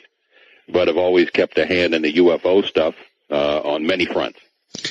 I'm curious, George, since you've been such a mainline journalist for so many years, when you began to look into the UFO business, I know you produced UFOs the Best Evidence, which is one of the best things ever done on the subject. And how did Channel 8 react then, when all of this was thought of in not quite the friendly light that it is today? Well, there was some trepidation going in, but I think they had enough confidence in me to know that I would treat it seriously and fairly, and so they were very supportive. It's my other colleagues in journalism that didn't seem to care for us covering this. It's interesting. I've been chastised on an ongoing basis. It's really never stopped mainly by the newspapers, but other TV and radio stations here in Las Vegas as well. They just can't seem to stand the fact that someone would take this stuff seriously, so they have a lot of fun at my expense. I know. I experience the very same thing since I do a regular weekday show. And I've always let it just sort of run off my back like water off a duck's back, and I hope you've managed to do the same thing. Oh, of course. And a lot of it comes with the territory. You're in the public eye, so you can expect to take some shots. The problem, the thing that bothers me about it is that most of the people taking the shots have never done a whit of research into the topic. They haven't even driven down the road to Area 51 to check out what might be going on there. They have no idea of the breadth and depth of information that's available in the field for anyone who wants to take the trouble to look at it. You know, I've been featured in a couple of editorial cartoons in the local newspaper here, one that showed me with a butterfly net chasing UFO, another one that showed me as they had alien extraterrestrial hitmen coming to Earth to get me, and the two ETs were trying to decide which gasoline pump was me. The media columnist here in town had some fun. He said that people were rushing home to see my UFO reports nightly. Not that they were interested in aliens, but that they wanted to see if I would go bull goose loony right there on the set, my eyes bulging and foam coming out of my mouth. Well, I could trade cartoons with you. I had one done of me that was really awful. Yeah, I remember seeing that. Oh, I'm glad you got and to see it. unfair, too. Yes, I thought so at the time. I went absolutely ballistic, but I'm feeling better about it now. So it's weird that, the people that really have no knowledge of the field at all automatically decide that anyone who's involved in it is nuts. And although there is a certain nut quotient in UFO research, there's a lot of serious people that take it that do a good job and do good research. Well, I think the answer is, and those who criticize and write these cartoons might bear in mind, they're easy shots to take, and I think we're beginning to get to the point where the public sees them as that many times. Well, I hope so. There was one that I did a series here in Las Vegas on alleged alien abductions, and the paper just really ripped me a new one. They had the headline was something about they were kidnapped, emphasis on the nap by aliens, and they dubbed me the Grand Mullah in the Church of Stratospheric Proctology. Oh my God! Which is pretty funny. Yeah, that has some humor in it. And it usually in 12 or 24 or 48 hours, you start to be able to begin to see the humor. George, UFO is the best evidence. If you were to try to describe that very thorough report to somebody who had never seen it, and you were to hit the high points, what would you say to him? Well, this was back in 1989, which, according to my media colleagues, that was the year that I went insane. We produced a 10-part series and then a 2-hour documentary for Channel 8. It really traced the development of ufology. It looked at the major issues in ufology, but the central focus of it and the part that drew the most attention was the look at Area 51, the allegations by former workers out there that we had alien technology being tested in the desert. And the reaction to it was incredible. I mean, not a day goes by, even now, 5 years later, 6 years later, when I don't get someone who's just seen a bootlegged copy of the tape call me up to get an update on it. I've since produced some other tapes using the same topic, a 3-part set that all does much the same thing. It doesn't concentrate so much on Area 51, but looks at how ufology has been treated by science and journalism, examines the government cover-up, which I believe is still ongoing, and a lot of the main issues in ufology. The government just released some new information about some sort of craft that they actually have developed that I believe they use for surveillance. I don't think it's a manned craft, but it looks like a saucer. Have you heard anything about that? Well, I've heard probably just the bits and pieces as you have, and but it's something that I think we all felt was coming for a long time. And when the government can build its own flying saucer-like craft, it gives it a new excuse for dismissing any legitimate UFO sightings around the country, around the world. It can say, well, that could be one of ours, and that may be the real reason that they built something to look like that. Now, there's an interesting thought. The actual reason for the construction. I'm going to hopscotch all around here, George. Sure. Russia. I know that you were going to Russia, or were going to go to Russia, or did go to Russia, or what have you brought from Russia? Oh, just a tremendous amount of information. You know, we suspect the reason for the trip to Russia was we suspected that our government has studied UFOs secretly, takes them seriously behind closed doors, that they have infiltrated UFO research groups, that they've spied on UFO researchers, compiled dossiers on them, they've disseminated disinformation in order to muddy the waters about ufology, and they've shown no inclination to open the doors and tell us what they really know. In fact, even though the Cold War is over, they seem to be going in the other direction, that military mindset concerning national security and not letting the public know what's going on can probably best be demonstrated by what's happening up at Groom Lake. You know, the Cold War is over, and yet here they are seizing additional acreage around so people can't look down on a base that supposedly doesn't exist. Yeah, traditionally people have been able to go up there and get in a certain perch and almost look down on the area. Sure, not anymore, though. So that's really over now. Well, pretty much. There's another location where you can still see the base, but it's so far away it's of really no practical value. And it's interesting that we've signed the Open Skies Treaty, which allows any nation that signs it, any signatory, to fly over and take all the pictures they want. But the military has deemed that American citizens should not be allowed to take a look at the base that they say officially doesn't exist. It makes you wonder who they think the real enemy is. Well, surely the Russians get much better looks at it than we do. I mean, they have satellites that pass directly overhead. As a matter of fact, some of the better photographs have been Russian, haven't they? That's some of the stuff that we had back in 1989 that showed the base in all its splendor, the base that they won't officially acknowledge. Even just a couple of weeks ago in federal court here in Nevada, a judge ruled that the government doesn't have to reveal what the name of the base is. In fact, the military said we don't have a name for it. So what we brought back from Russia was just incredible. It is assuming that our government was never going to tell what it knows. Maybe the Russians, because of the tremendous political changes that had occurred over there, would do that. And we spent almost a year preparing for the trip, went over, contacted sources who had never spoken about this publicly before. We didn't want people who had spoken to Hard Copy or Current Affair and been on television over here in the States. We wanted people who were in a position to know but had never revealed what they did know, and that helped us a great deal. We brought back several hundred pages of previously classified documents from their Ministry of Defense that indicates the Russians have been studying UFOs at their highest levels of government and scientific establishments since the late 1940s, exactly what we suspected the Americans have done. We brought back numerous documents still classified, that indicate that the Russians know a great deal about the American cover-up. They say that we've had 30 to 40 UFO listening posts set up around the world to monitor this activity. The Russians have documents concerning transmissions they intercepted between ground control and our space missions in which astronauts had encounters with UFOs. Their cosmonauts, by the way, had the same kinds of encounters. It's just a treasure trove of information. I've just, in the last few months, finally got all of it translated and have analyzed it, and it confirms most of the suspicions about what we have about what the American government knows.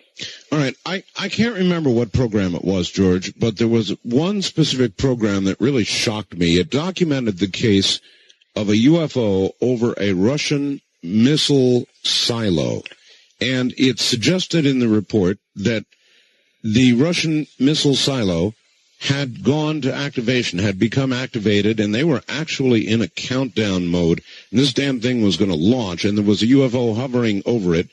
After the incident, it didn't launch, according to the story. They tore the panels apart. They tore all the launch sequencing computers apart and all the rest of it, and could find no reason for what had occurred. Is that a true story? That is a true story. I have the original documents in my hand as we speak.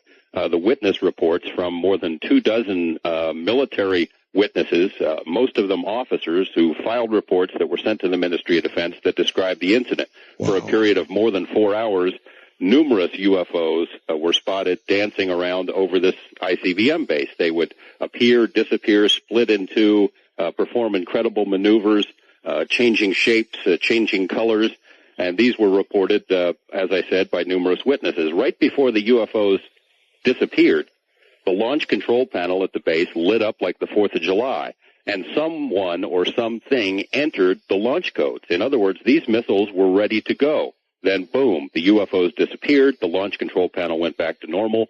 The folks, some of the sources that we dealt with, Colonel Boris Sokolov, who was the head of the Russian UFO study for a 10-year period, was sent in to investigate. They took the panel apart, found that there was nothing wrong. They'd never seen anything like it. No other equipment at the base was affected by whatever this was.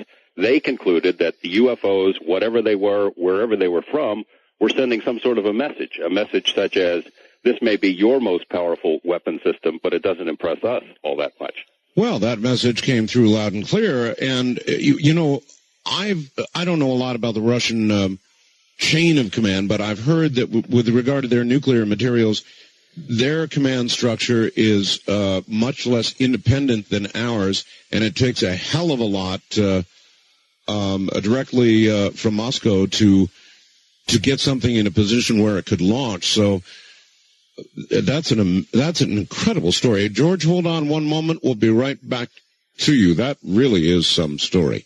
You're listening to Dreamland. Many of you we gave out phone numbers for Sea Crane. You know, it's a brand new Sea Crane Company catalog out finally, 79 pages of what I call the Bible of radio. And we got 6,000 calls. It was all that we could handle, and a lot of people missed it. So if you want a catalog now, tonight is your last chance. It must be post-dated by tomorrow.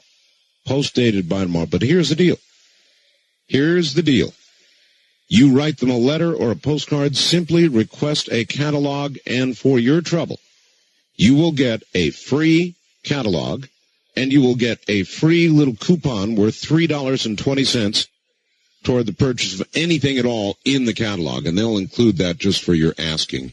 So send a postcard or a letter or something to the Crane Company, C-R-A-N-E, Crane Company, Fortuna, California, F-O-R-T-U-N-A. F-O-R-T-U-N-A, Fortuna, California. Zip code 95540-2350.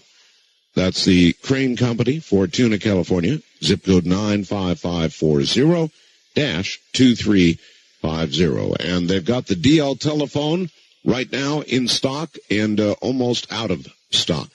It is the digital portable telephone. It's all digital. It sounds as good as anybody's regular plug-in telephone.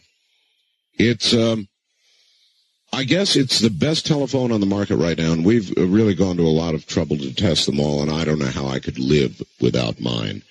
That's the Tropay telephone. If you want one, call the Sea Crane Company early in the morning at 7:30 at 1-800-522-8863. Beginning at 7:30 in the morning at 1-800-522-8863. All right, George, a few minutes here before the top of the hour. I guess we're going to jump around a lot. You say there's a lot of information out of Russia. How do you think this will be received here? In other words, a lot of that information must kind of chop away at whatever government cover-up is going on here. Well, I'd have to agree with you, but thus far they've done pretty much what they always do. They ignore it. I mean, I guess they're hoping we'll just go away, which is not going to happen. So far, even though this information has been described by some ufologists as some of the most important stuff to come out in the last 20 years, the government thus far is keeping arm's length from this. I have passed this information along to some congressional investigators who found it very interesting. What will happen to it, I really don't know. Yeah, you've got to wonder where they find the stone wall. And I also sometimes wonder, and I wonder if you do, since you're a major investigator in this area, George, are we useful idiots for the cover-up in a way? I wonder about that myself. In other words, we report on these things, and the waters, with all the reports of UFOs, get so muddied that it's almost like the government doesn't have to do a job. Sometimes I think we sit out here in our own way and do it for them. I try not to do that, and I'm sure that's the case with you, but there's a lot of information coming out, and the mere volume of information seems to kind of muddy things up. Exactly. It's almost UFO overload these days. You've got shows like Sightings and Encounters and Unsolved Mysteries. You've got the X-Files. You've got the tabloid shows that do it. You've got a lot of radio shows, yours being the preeminent one, that discuss these topics. And there's so much going on in the field, you can't possibly keep up with it. Even somebody like Linda or myself who do it almost on a full-time basis. In that sense, it allows the government to stay off the hook. And I worry that the public, the general public, gets so much of this stuff that they look at it like the movie of the week. Well, that was interesting. Now let's see what Letterman is doing. Switch the channel. Or if finally NBC one night comes on and there's a big story about a landing, something really substantial, maybe people won't even be all that. I mean, of course, it would be a big story, but not the story it once was. It's as though we're almost ready for it, isn't it? Well, a lot of people have said that over the years, speculated that there's some sort of a government program to condition us all for the alien reality, get us ready for the big announcement. And there were even studies done by the Brookings Institution back in 1960 for NASA that suggested that, if you don't condition the public to deal with something like this, our social institutions would collapse. I've never seen any proof that there is an actual ongoing program, but I'll tell you, if there was one, this is exactly how things would be panning out. You'd have all this media, different kinds of television shows. You see aliens in commercials almost on a daily basis for all kinds of different products. Aliens selling cars, aliens selling hamburgers. It's true. It's really true. All right, George, relax a few moments. We'll do some news here at the top of the hour and be right back. George Knapp, a journalist in Las Vegas, is our guest this evening, and there's a lot of interesting territory and your calls ahead. You're listening to Dreamland, which must mean it's Sunday. I'm Art Bell. We'll be right back.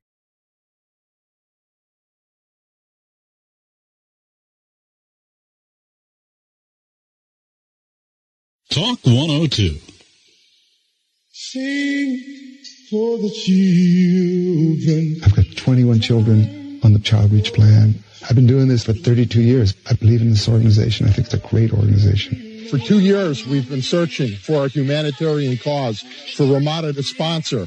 This is where our search ends, where there's a child care agency called Child Reach doing their great work. Our children come from proud families that want to work more than anything. That's what makes Child Reach different. They work with the entire family, with the community, to get them standing on their own 2 feet. Composer Burt Bacharach, Ramada's President Steve Belmonte, and Katharine Hepburn have each been touched by the life-saving work Child Reach does for needy children overseas. To find out more about Child Reach sponsorship, call 1-800-652-1200. 1-800-652-1200. And please do it now for the children. Take time for the children. To clean or not to clean? When it comes to preserving old buildings, that is the question. I'm Jim Metzner, and this is the pulse of the planet. We're listening to the sounds of workers scrubbing a century of dirt and grime off of New York City's famous Dakota Apartments. Kate Burns Ottavino is Director of Preservation for the architectural firm of Ellen Krantz and Exted. When deciding whether or not to clean, you begin from just looking at the building overall for what are the patterns of how the building is dirtying. Is the way the building's dirtying indicative of a larger problem at work on the building, like faulty gutters or, location to an exhaust pipe from another building? Then as you get closer to the surface, you begin to take samples of the dirt itself and the substrate that it's on, whether it's stone or brick, and you take those back to the laboratory and you look at them underneath a microscope to get a sense of what is the interface between the dirt and the substrate itself. At the same time, we looked at what kind of natural state would the stone or the stucco be if it were in its original condition. On the Dakota Apartments, we looked at the components of the dirt itself, which turned out to be gypsum, fly ash, soot, dust, oil, and those results were compared with fresh stone and fresh brick that had not weathered, that had either been in storage or protected from the environment. What we found there was indeed that some areas of the masonry required cleaning and others didn't, but in order to give an overall effect to the building of Interesting to note when that occurs. The network lines all lit up. My fax machine went bananas. Everybody said the subject material is too sensitive. They've cut you off. Well, I think people don't trust the government. Figure that the government was somehow behind it, and I don't rule that entirely out. Well, you know what? I don't either. So let's see, what could we have missed? What could they have missed? The one thing that we were into that was damn sensitive, let's try it again. Let's see if they cut us off again. The Russian, I would bet, George, that it was right as we were talking about this Russian launch sequence business. And again, the report was that something hovered over a Russian launch site, that the whole panel lit up. The thing went into a launch sequence, which it ought not be able to do. There were UFOs all over the area, and that's extremely frightening to me. I can't imagine how that could happen. They tore the whole panel apart. They didn't find a thing, and you verify that story is essentially correct, isn't it? That is true, according to the official Ministry of Defense documents that we brought back and had analyzed.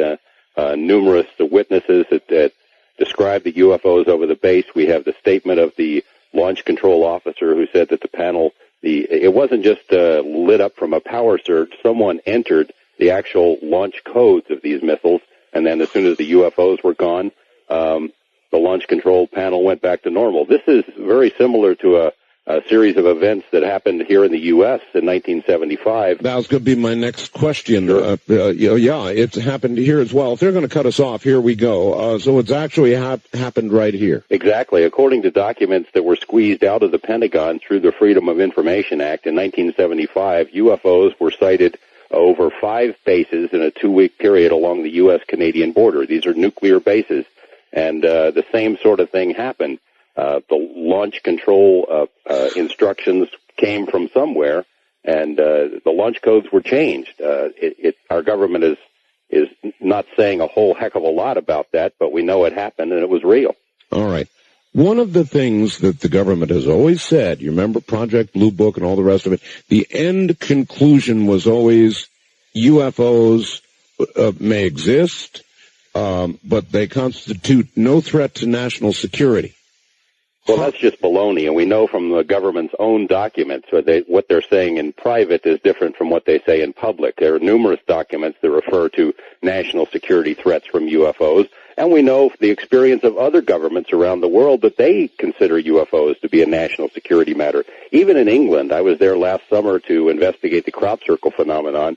We interviewed some people from their Ministry of Defense, and they say that they monitor UFOs because of the potential national security implications. Now, they deny that they monitor crop circle activity, but admit that they do watch UFOs, which may be hovering around in the crop circle area.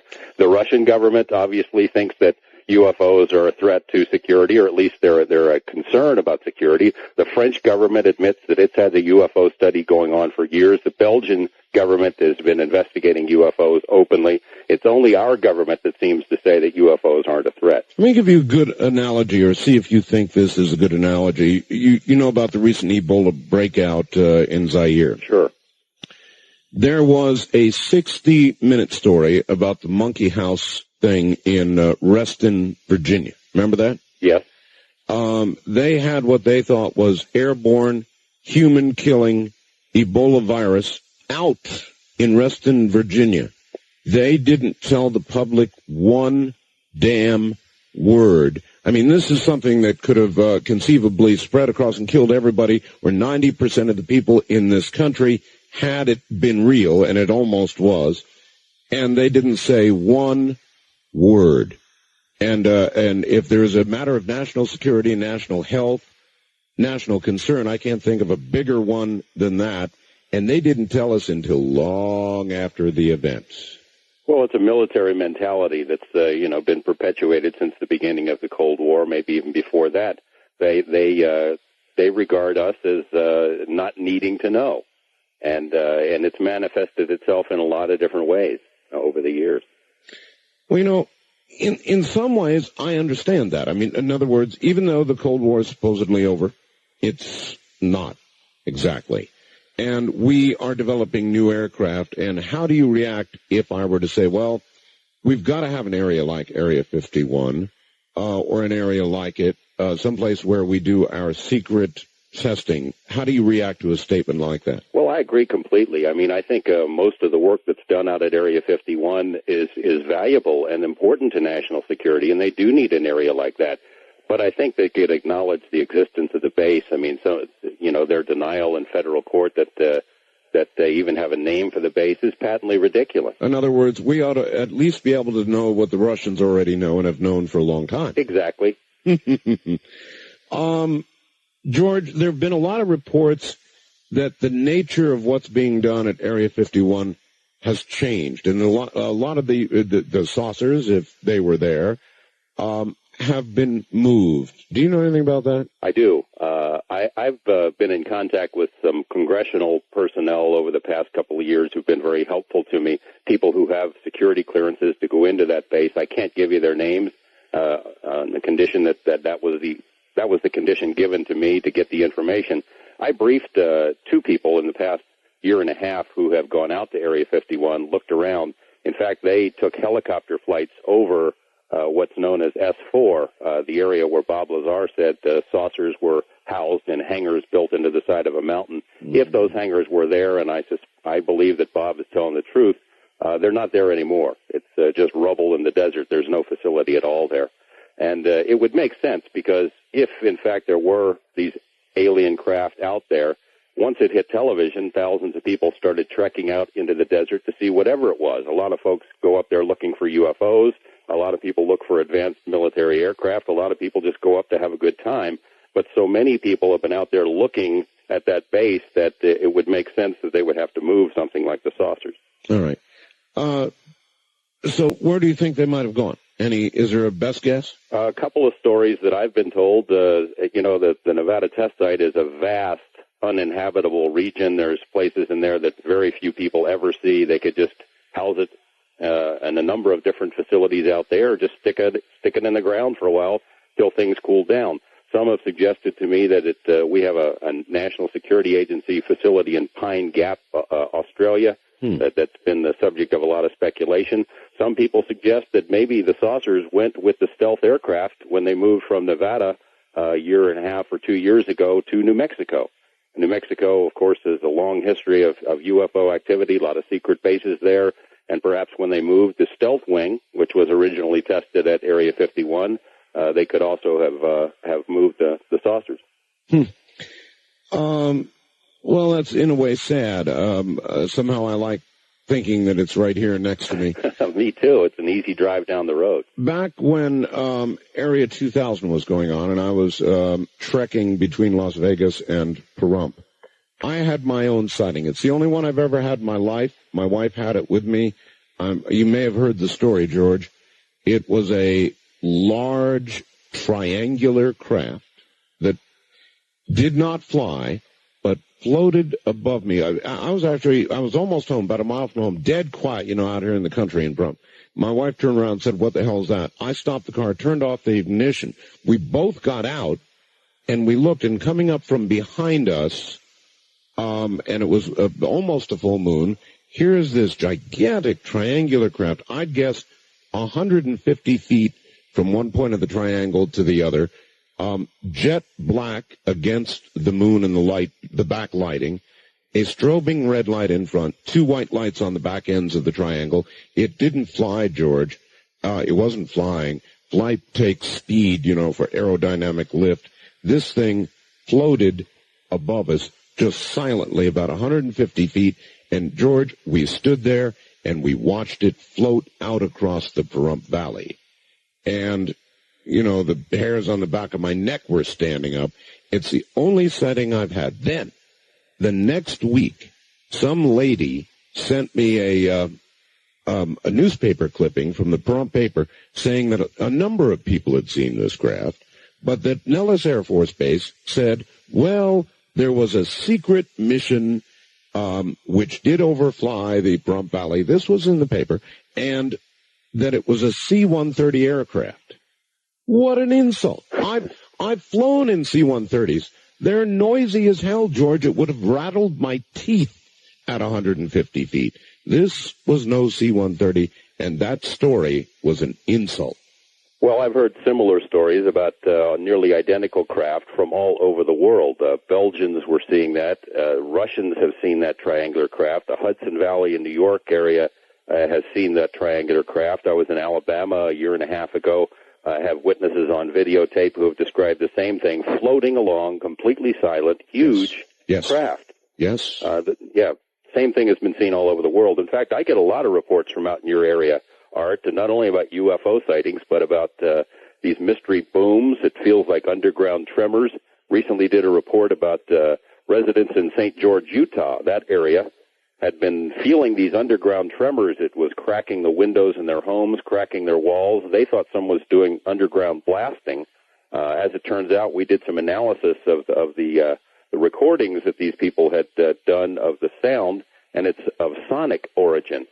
So after we did the reports about these sonic tremors being caused in St. George, I started getting calls about the same thing in the Pahrump Valley area. I don't know what they're flying. George, listen, you're dead right. Something's going on. I've got a friend across town, ham radio operator. I'm one, so he's a friend of mine. His name is Jerry, and that's all I'll give, not his last name. But he everything was fine until he built a porch. He built a porch, George, and in doing so had to sink, I'm not a carpenter, but big things into the ground to support the porch. And he began to get a hum at night that was vibrating his entire house, that was so damn loud that he couldn't sleep. He had the power company out there. He had everybody he could think of out there. He had to end up tearing down the porch because this was somehow translating this hum into the rest of the house. Have you heard of that kind of thing? I sure have. I think the most famous one is in the Taos, New Mexico region. It's been going on for a couple of years. Some residents can't hear it, and they think the other ones who are hearing it are crazy, but it's been detected using scientific equipment, and the military, of course, denies having any knowledge of what's causing it, but it keeps going on, and it drives people crazy. The same thing was occurring at the same time in the southern Utah area when I went up there to do these recent reports about the mystery booms. Some people were not hearing the booms, but they were hearing this underground hum, and it kept them awake at night. They couldn't sleep.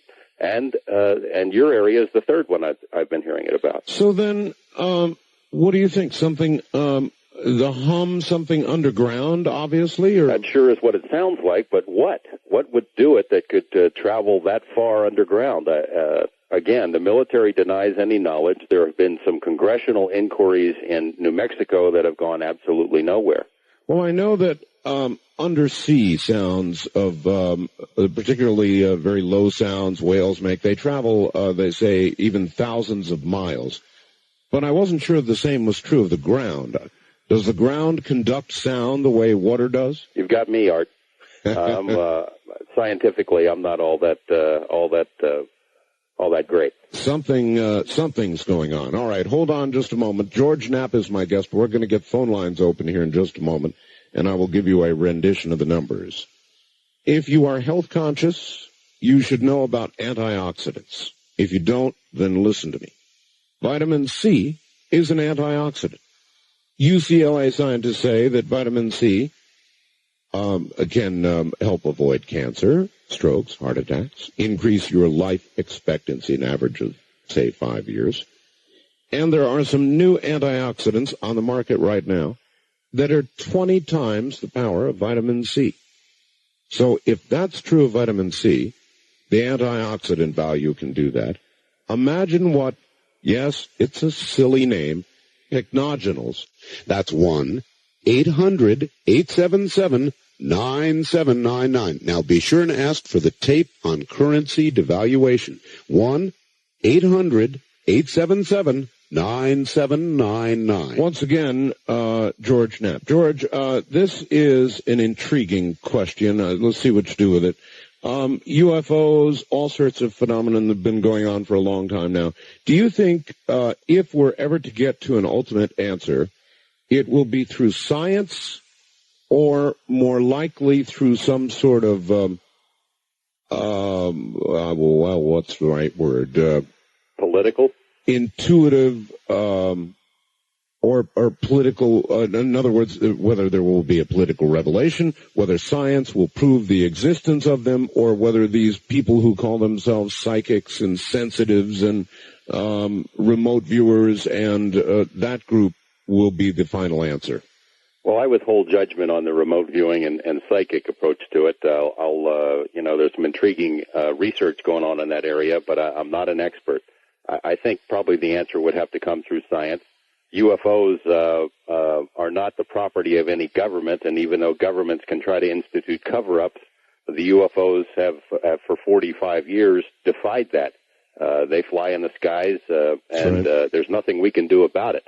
Obviously, they don't seem to be, they don't care one way or another whether we know about them or not. I mean, although there has been an increasing activity, they haven't landed on the White House lawn.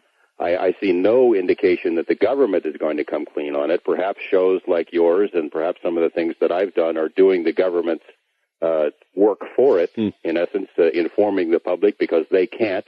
I think the government has painted itself into a corner and it really doesn't know how to get out of it.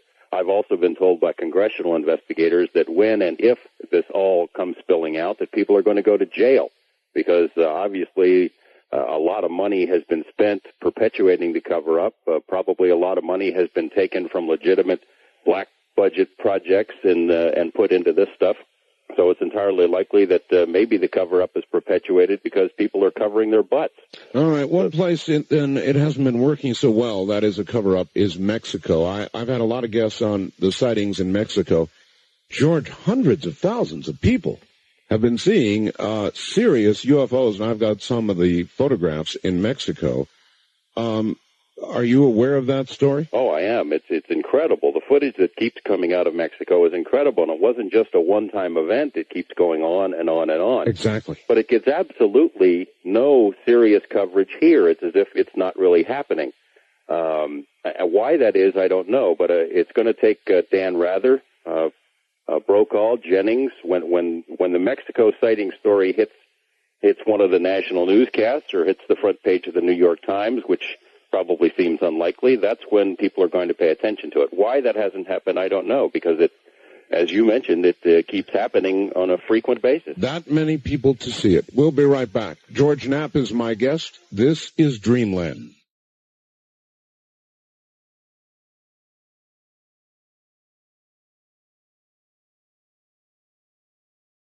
issues and ideals, conversation and controversy. You have it all on Talk 102. UFOs takes. He nevertheless continues, as do we. If you have questions and would like to ask George a question, he's been into this investigation now for years. Here are the phone numbers, and we're going to open the lines. If you have never called the program at all, first-time callers can reach us at area code 702-727-1222. 702-727-1222. The wildcard lines, area code 702-727-1295 or 1295. Toll free west of the Rockies, it's 1-800-618-8255. 1-800-618-8255. East of the Rockies, anywhere out east of the Rockies, it's 1-800-825-5033. Again, 1-800-825-5033, east of the Rockies. George, are you there? Yes, I am. Let's go to the phones. What do you say? Okay. All right, here we go. East of the Rockies, you're on the air with George Knapp. Good evening. Hello there. No, you're not. West of the Rockies, you're on the air with George Knapp. Hi. How you doing? Fine. Where are you? Calling from Provo. Provo, Utah. Yes, sir. I was interested when your guest mentioned there was some things going on down in St. George. I have family down there, and I hadn't heard of anything. Is this the first time anything has been going on down there in St. George? No, it's been going on for approximately the last 8 months or so. Sometimes the events happen 3, 4, 5 times a day. It's not every day, but it will start. Whoever is doing it doesn't work weekends. It's strictly a Monday through Friday phenomenon. I think it's within about a 40-mile radius around the Dameron Valley is what's been described to me. Okay. One other question. I need to know the number of any local UFO groups around here. Do you have that kind of information? All right, well, let's translate that a little bit. George, if you saw something and you wanted to report it, who would you call? Well, I mean, they have the National UFO Hotline. I think it's based in Seattle. I don't have the number at my fingertips, but that gets the information to some folks who can run with it and do something. It seems like a lot of people who get UFO information call me or folks like Linda Howe. I'd certainly like to hear any kind of reports that people have. Linda is always interested in hearing that information, and the folks with MUFON and that National UFO Hotline are all good leads. Well, you may want to be careful here, but is there a number that or a way to contact you? Oh, they're welcome to call me at the station or write to me at the station. If everyone wants to get a pencil ready, I'll give you the number there. All right, let's hold off then. Everybody, go get your pencil ready, and we'll do that in a moment. East of the Rockies, you're on with George Knapp. Hi. Hello, Art. Hi, where are you? This is Mark Collinsville, Illinois, on satellite. Yes, sir. George, what do you think about Richard Hoagland's work, and where do you think it's going to go? And, he came out with that 4-hour tape at that conference in Ohio, and it seemed like it didn't go anywhere. And that was one hell of a tape. It sure was, and it was one hell of an address in Ohio, too. Familiar with Richard Hoagland's work at all, George? I sure am. In fact, I was at a conference in Los Angeles yesterday at which Mr. Hoagland was speaking, and some of the stuff that he's doing right now about the Clementine mission to take photos of the moon is absolutely amazing.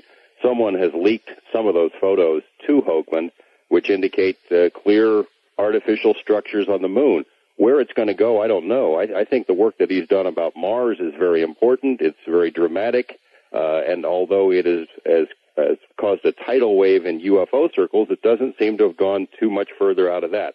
It's a similar story with our Russian material.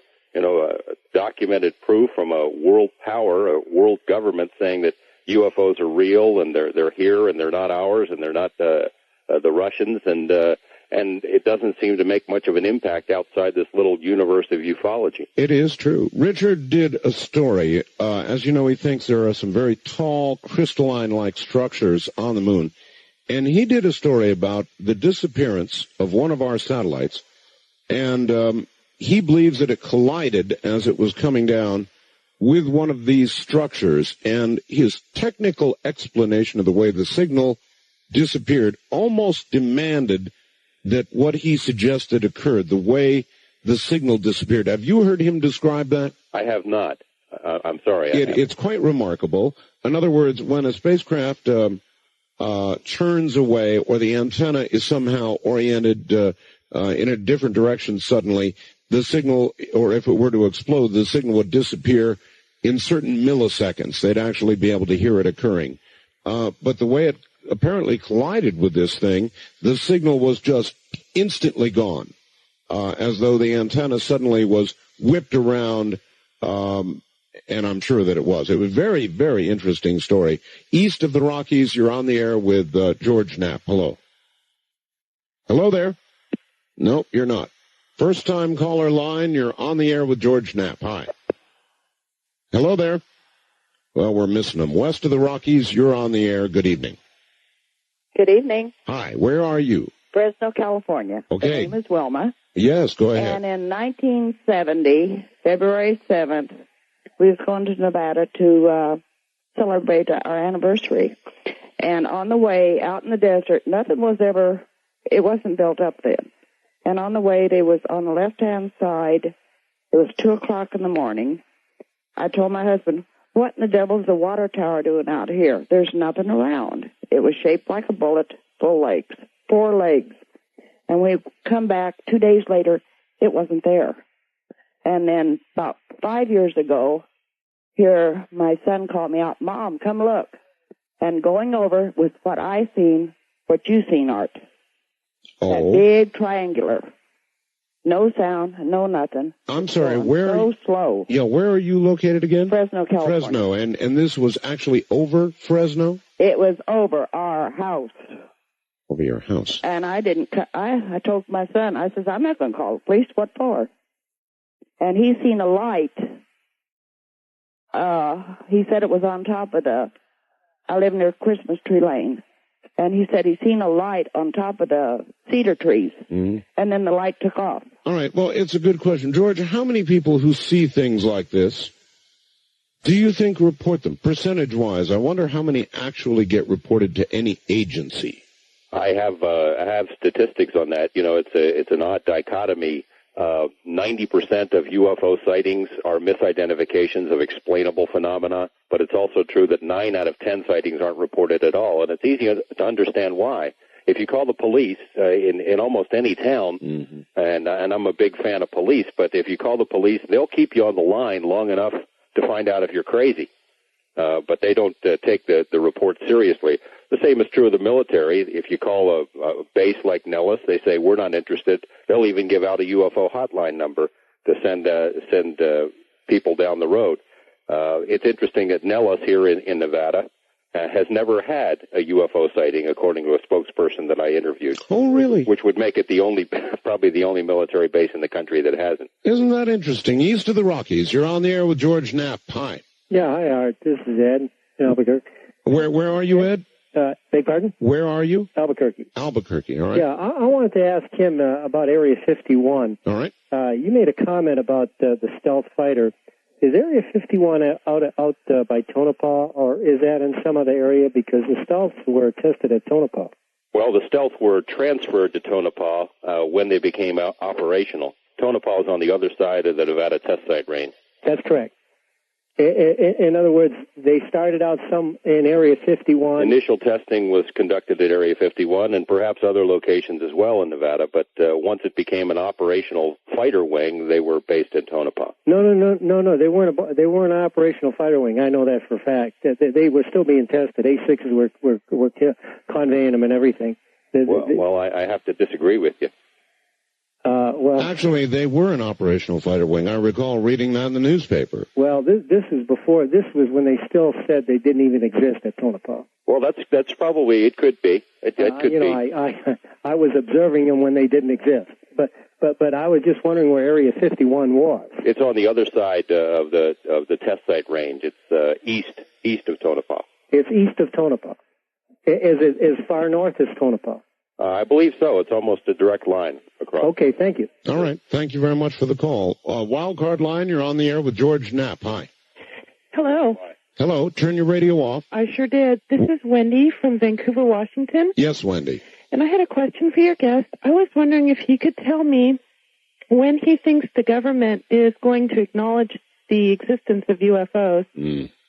I don't think that they'll ever do it. I think the only way that they would do it is if they were forced by some event, an event from whatever the intelligence is that's behind the UFO phenomenon, or indisputable proof that's garnered by people in the private sector. Because as we mentioned, I think they've done a lot of sneaky stuff that would get them in a lot of trouble. I think it's also possible that maybe they have a reason for not coming clean with us. Maybe there really is some dark side to this. Maybe we really would panic in the streets if the whole truth came out. And it may also be that the government, although they have more information than us, they don't have the complete picture themselves. It seems to me, especially within the last 10 years, like we've almost been in a constant barrage of UFO movies, UFO sightings, reportings. It seems to me like it's almost a desensitizing process. So that was my question. Well, I'd agree with you, and Art and I discussed it a little bit earlier, that whether or not there really is a program like that, it sure seems like it. And the more research I've done into this, is the more sympathetic I become to the government's position. I mean, I don't appreciate some of the tactics that they've used over the years, but it could very well be they're in possession of some really sensitive information about a phenomenon that really would disrupt society, that would really shake us right to our bones, our roots, or whatever, and they don't know what to do with it. You would think this would be a matter of gigantic international contention. In other words, if there are weapons possibilities in the technology, and you have to imagine there would be a big race between the U.S. and any other power to get hold of and develop that technology. Well, I agree completely. In fact, the Russians, the Russian sources that we interviewed, the Colonel Sokolov, who was the head of this 10-year nationwide UFO study by the Russian military, told us specifically that they were studying UFOs not to solve some cosmic mystery, but for practical reasons. They knew that UFOs could do things that our planes could not do, maneuver, appear on radar, disappear, and if they could solve that technology by studying them, that they would basically get a jump on us in stealth technology. Well, gee, maybe then our government meant by UFOs are no threat to national security, that they are no threat to national security as long as we have the technology. Well, I agree completely with that. All right, George, we'll be right back. George Knapp is my guest. Again, the East of the Rockies line is 1-800 out of the lines. George, you there? Yes. All right. As much as we can, let's keep answering these. East of the Rockies, you're on the air with George Knapp. Good evening. Hello there. Having trouble with East of the Rockies. You are? Well, we are. Apparently so. Are you there? Well, I guess not. Let's try it over here. West of the Rockies, you're on the air. George, we're not having trouble. This is my fault. It's my fault. Is there anybody on the West of the Rockies line? Hello? Hi, yes. Hi, Art and George. I was wondering, have you ever made a connection between UFO sightings and, like, nature occurrences that have been happening lately, like large hail falling and floods, and psychic predictions that they say that there are going to be a lot of changes in the United States and around the world? Yeah, I'm really glad you asked. George, I know everybody always talks about it, does nothing about it, but the weather this year is arguably stranger than it ever has been. Giant reports of hail everywhere, high winds. We've had them here in the desert. We get high winds, but, I mean, it's been a crazy year.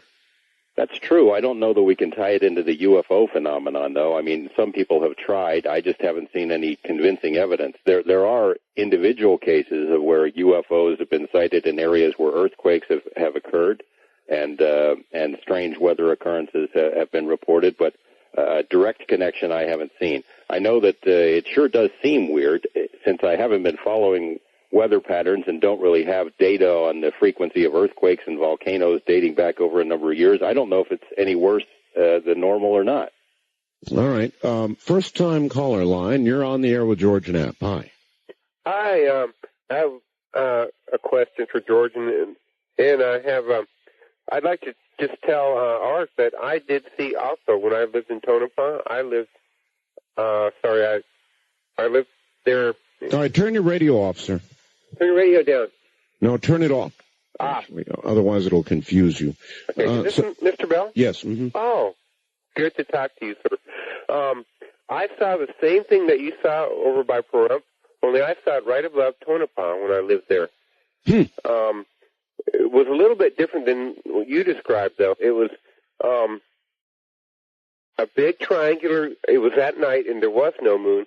It was a big triangular shape flying right over town, going north. I was on the north side of town going into town at the time, and it had a bunch of red and white lights on it. I don't know how many, but it was triangular shaped, and it seemed to be flanked by a couple of what I was thinking were escort planes. And I don't know why, but I was thinking P-38s or the trainers. All right, let's hold it right there. We don't have a lot of time. George, many times UFOs, crop circles, all the rest of this sort of thing seem to be accompanied by reports of U.S. aircraft, fighter aircraft, or helicopters. Well, that's true. It's not only in the U.S., but as Linda mentioned earlier, it happened in Britain as well, almost as if our military is monitoring whatever is going on. No question about it. That would imply, though, not just a national effort, but a full international effort. True, and it's not necessarily, as I just stated, it's not necessarily that the U.S. is monitoring it. I mean, it could be in some of these cases that it is an advanced weapon system that we just haven't heard about yet that they're flying along with. If you had to assign probabilities, do you think we're being visited? Is it more likely we're being visited, George, or just observing our own nation's best efforts? I think a large number of UFO reports are advanced weapon systems. However, there is nothing officially on the books about any gigantic flying triangle, and I've asked congressional people about that directly. All right, if there is, they don't know about it. All right, good. We'll hold it right there, and we'll be right back. That I was at, besides the judge and his entourage, to collect $9.25. A 2-year trespass case over $9.25 over a runaway cow. Now, Mr. Dwyer writes, after this example, people like Dick Bass describe their aches and pains in dealing with the federal government. It's wrong to mash their grievances in with the militia people and their talk of civil war. Those who want smaller government don't have to apologize. It is scandal to suggest otherwise. This is my point.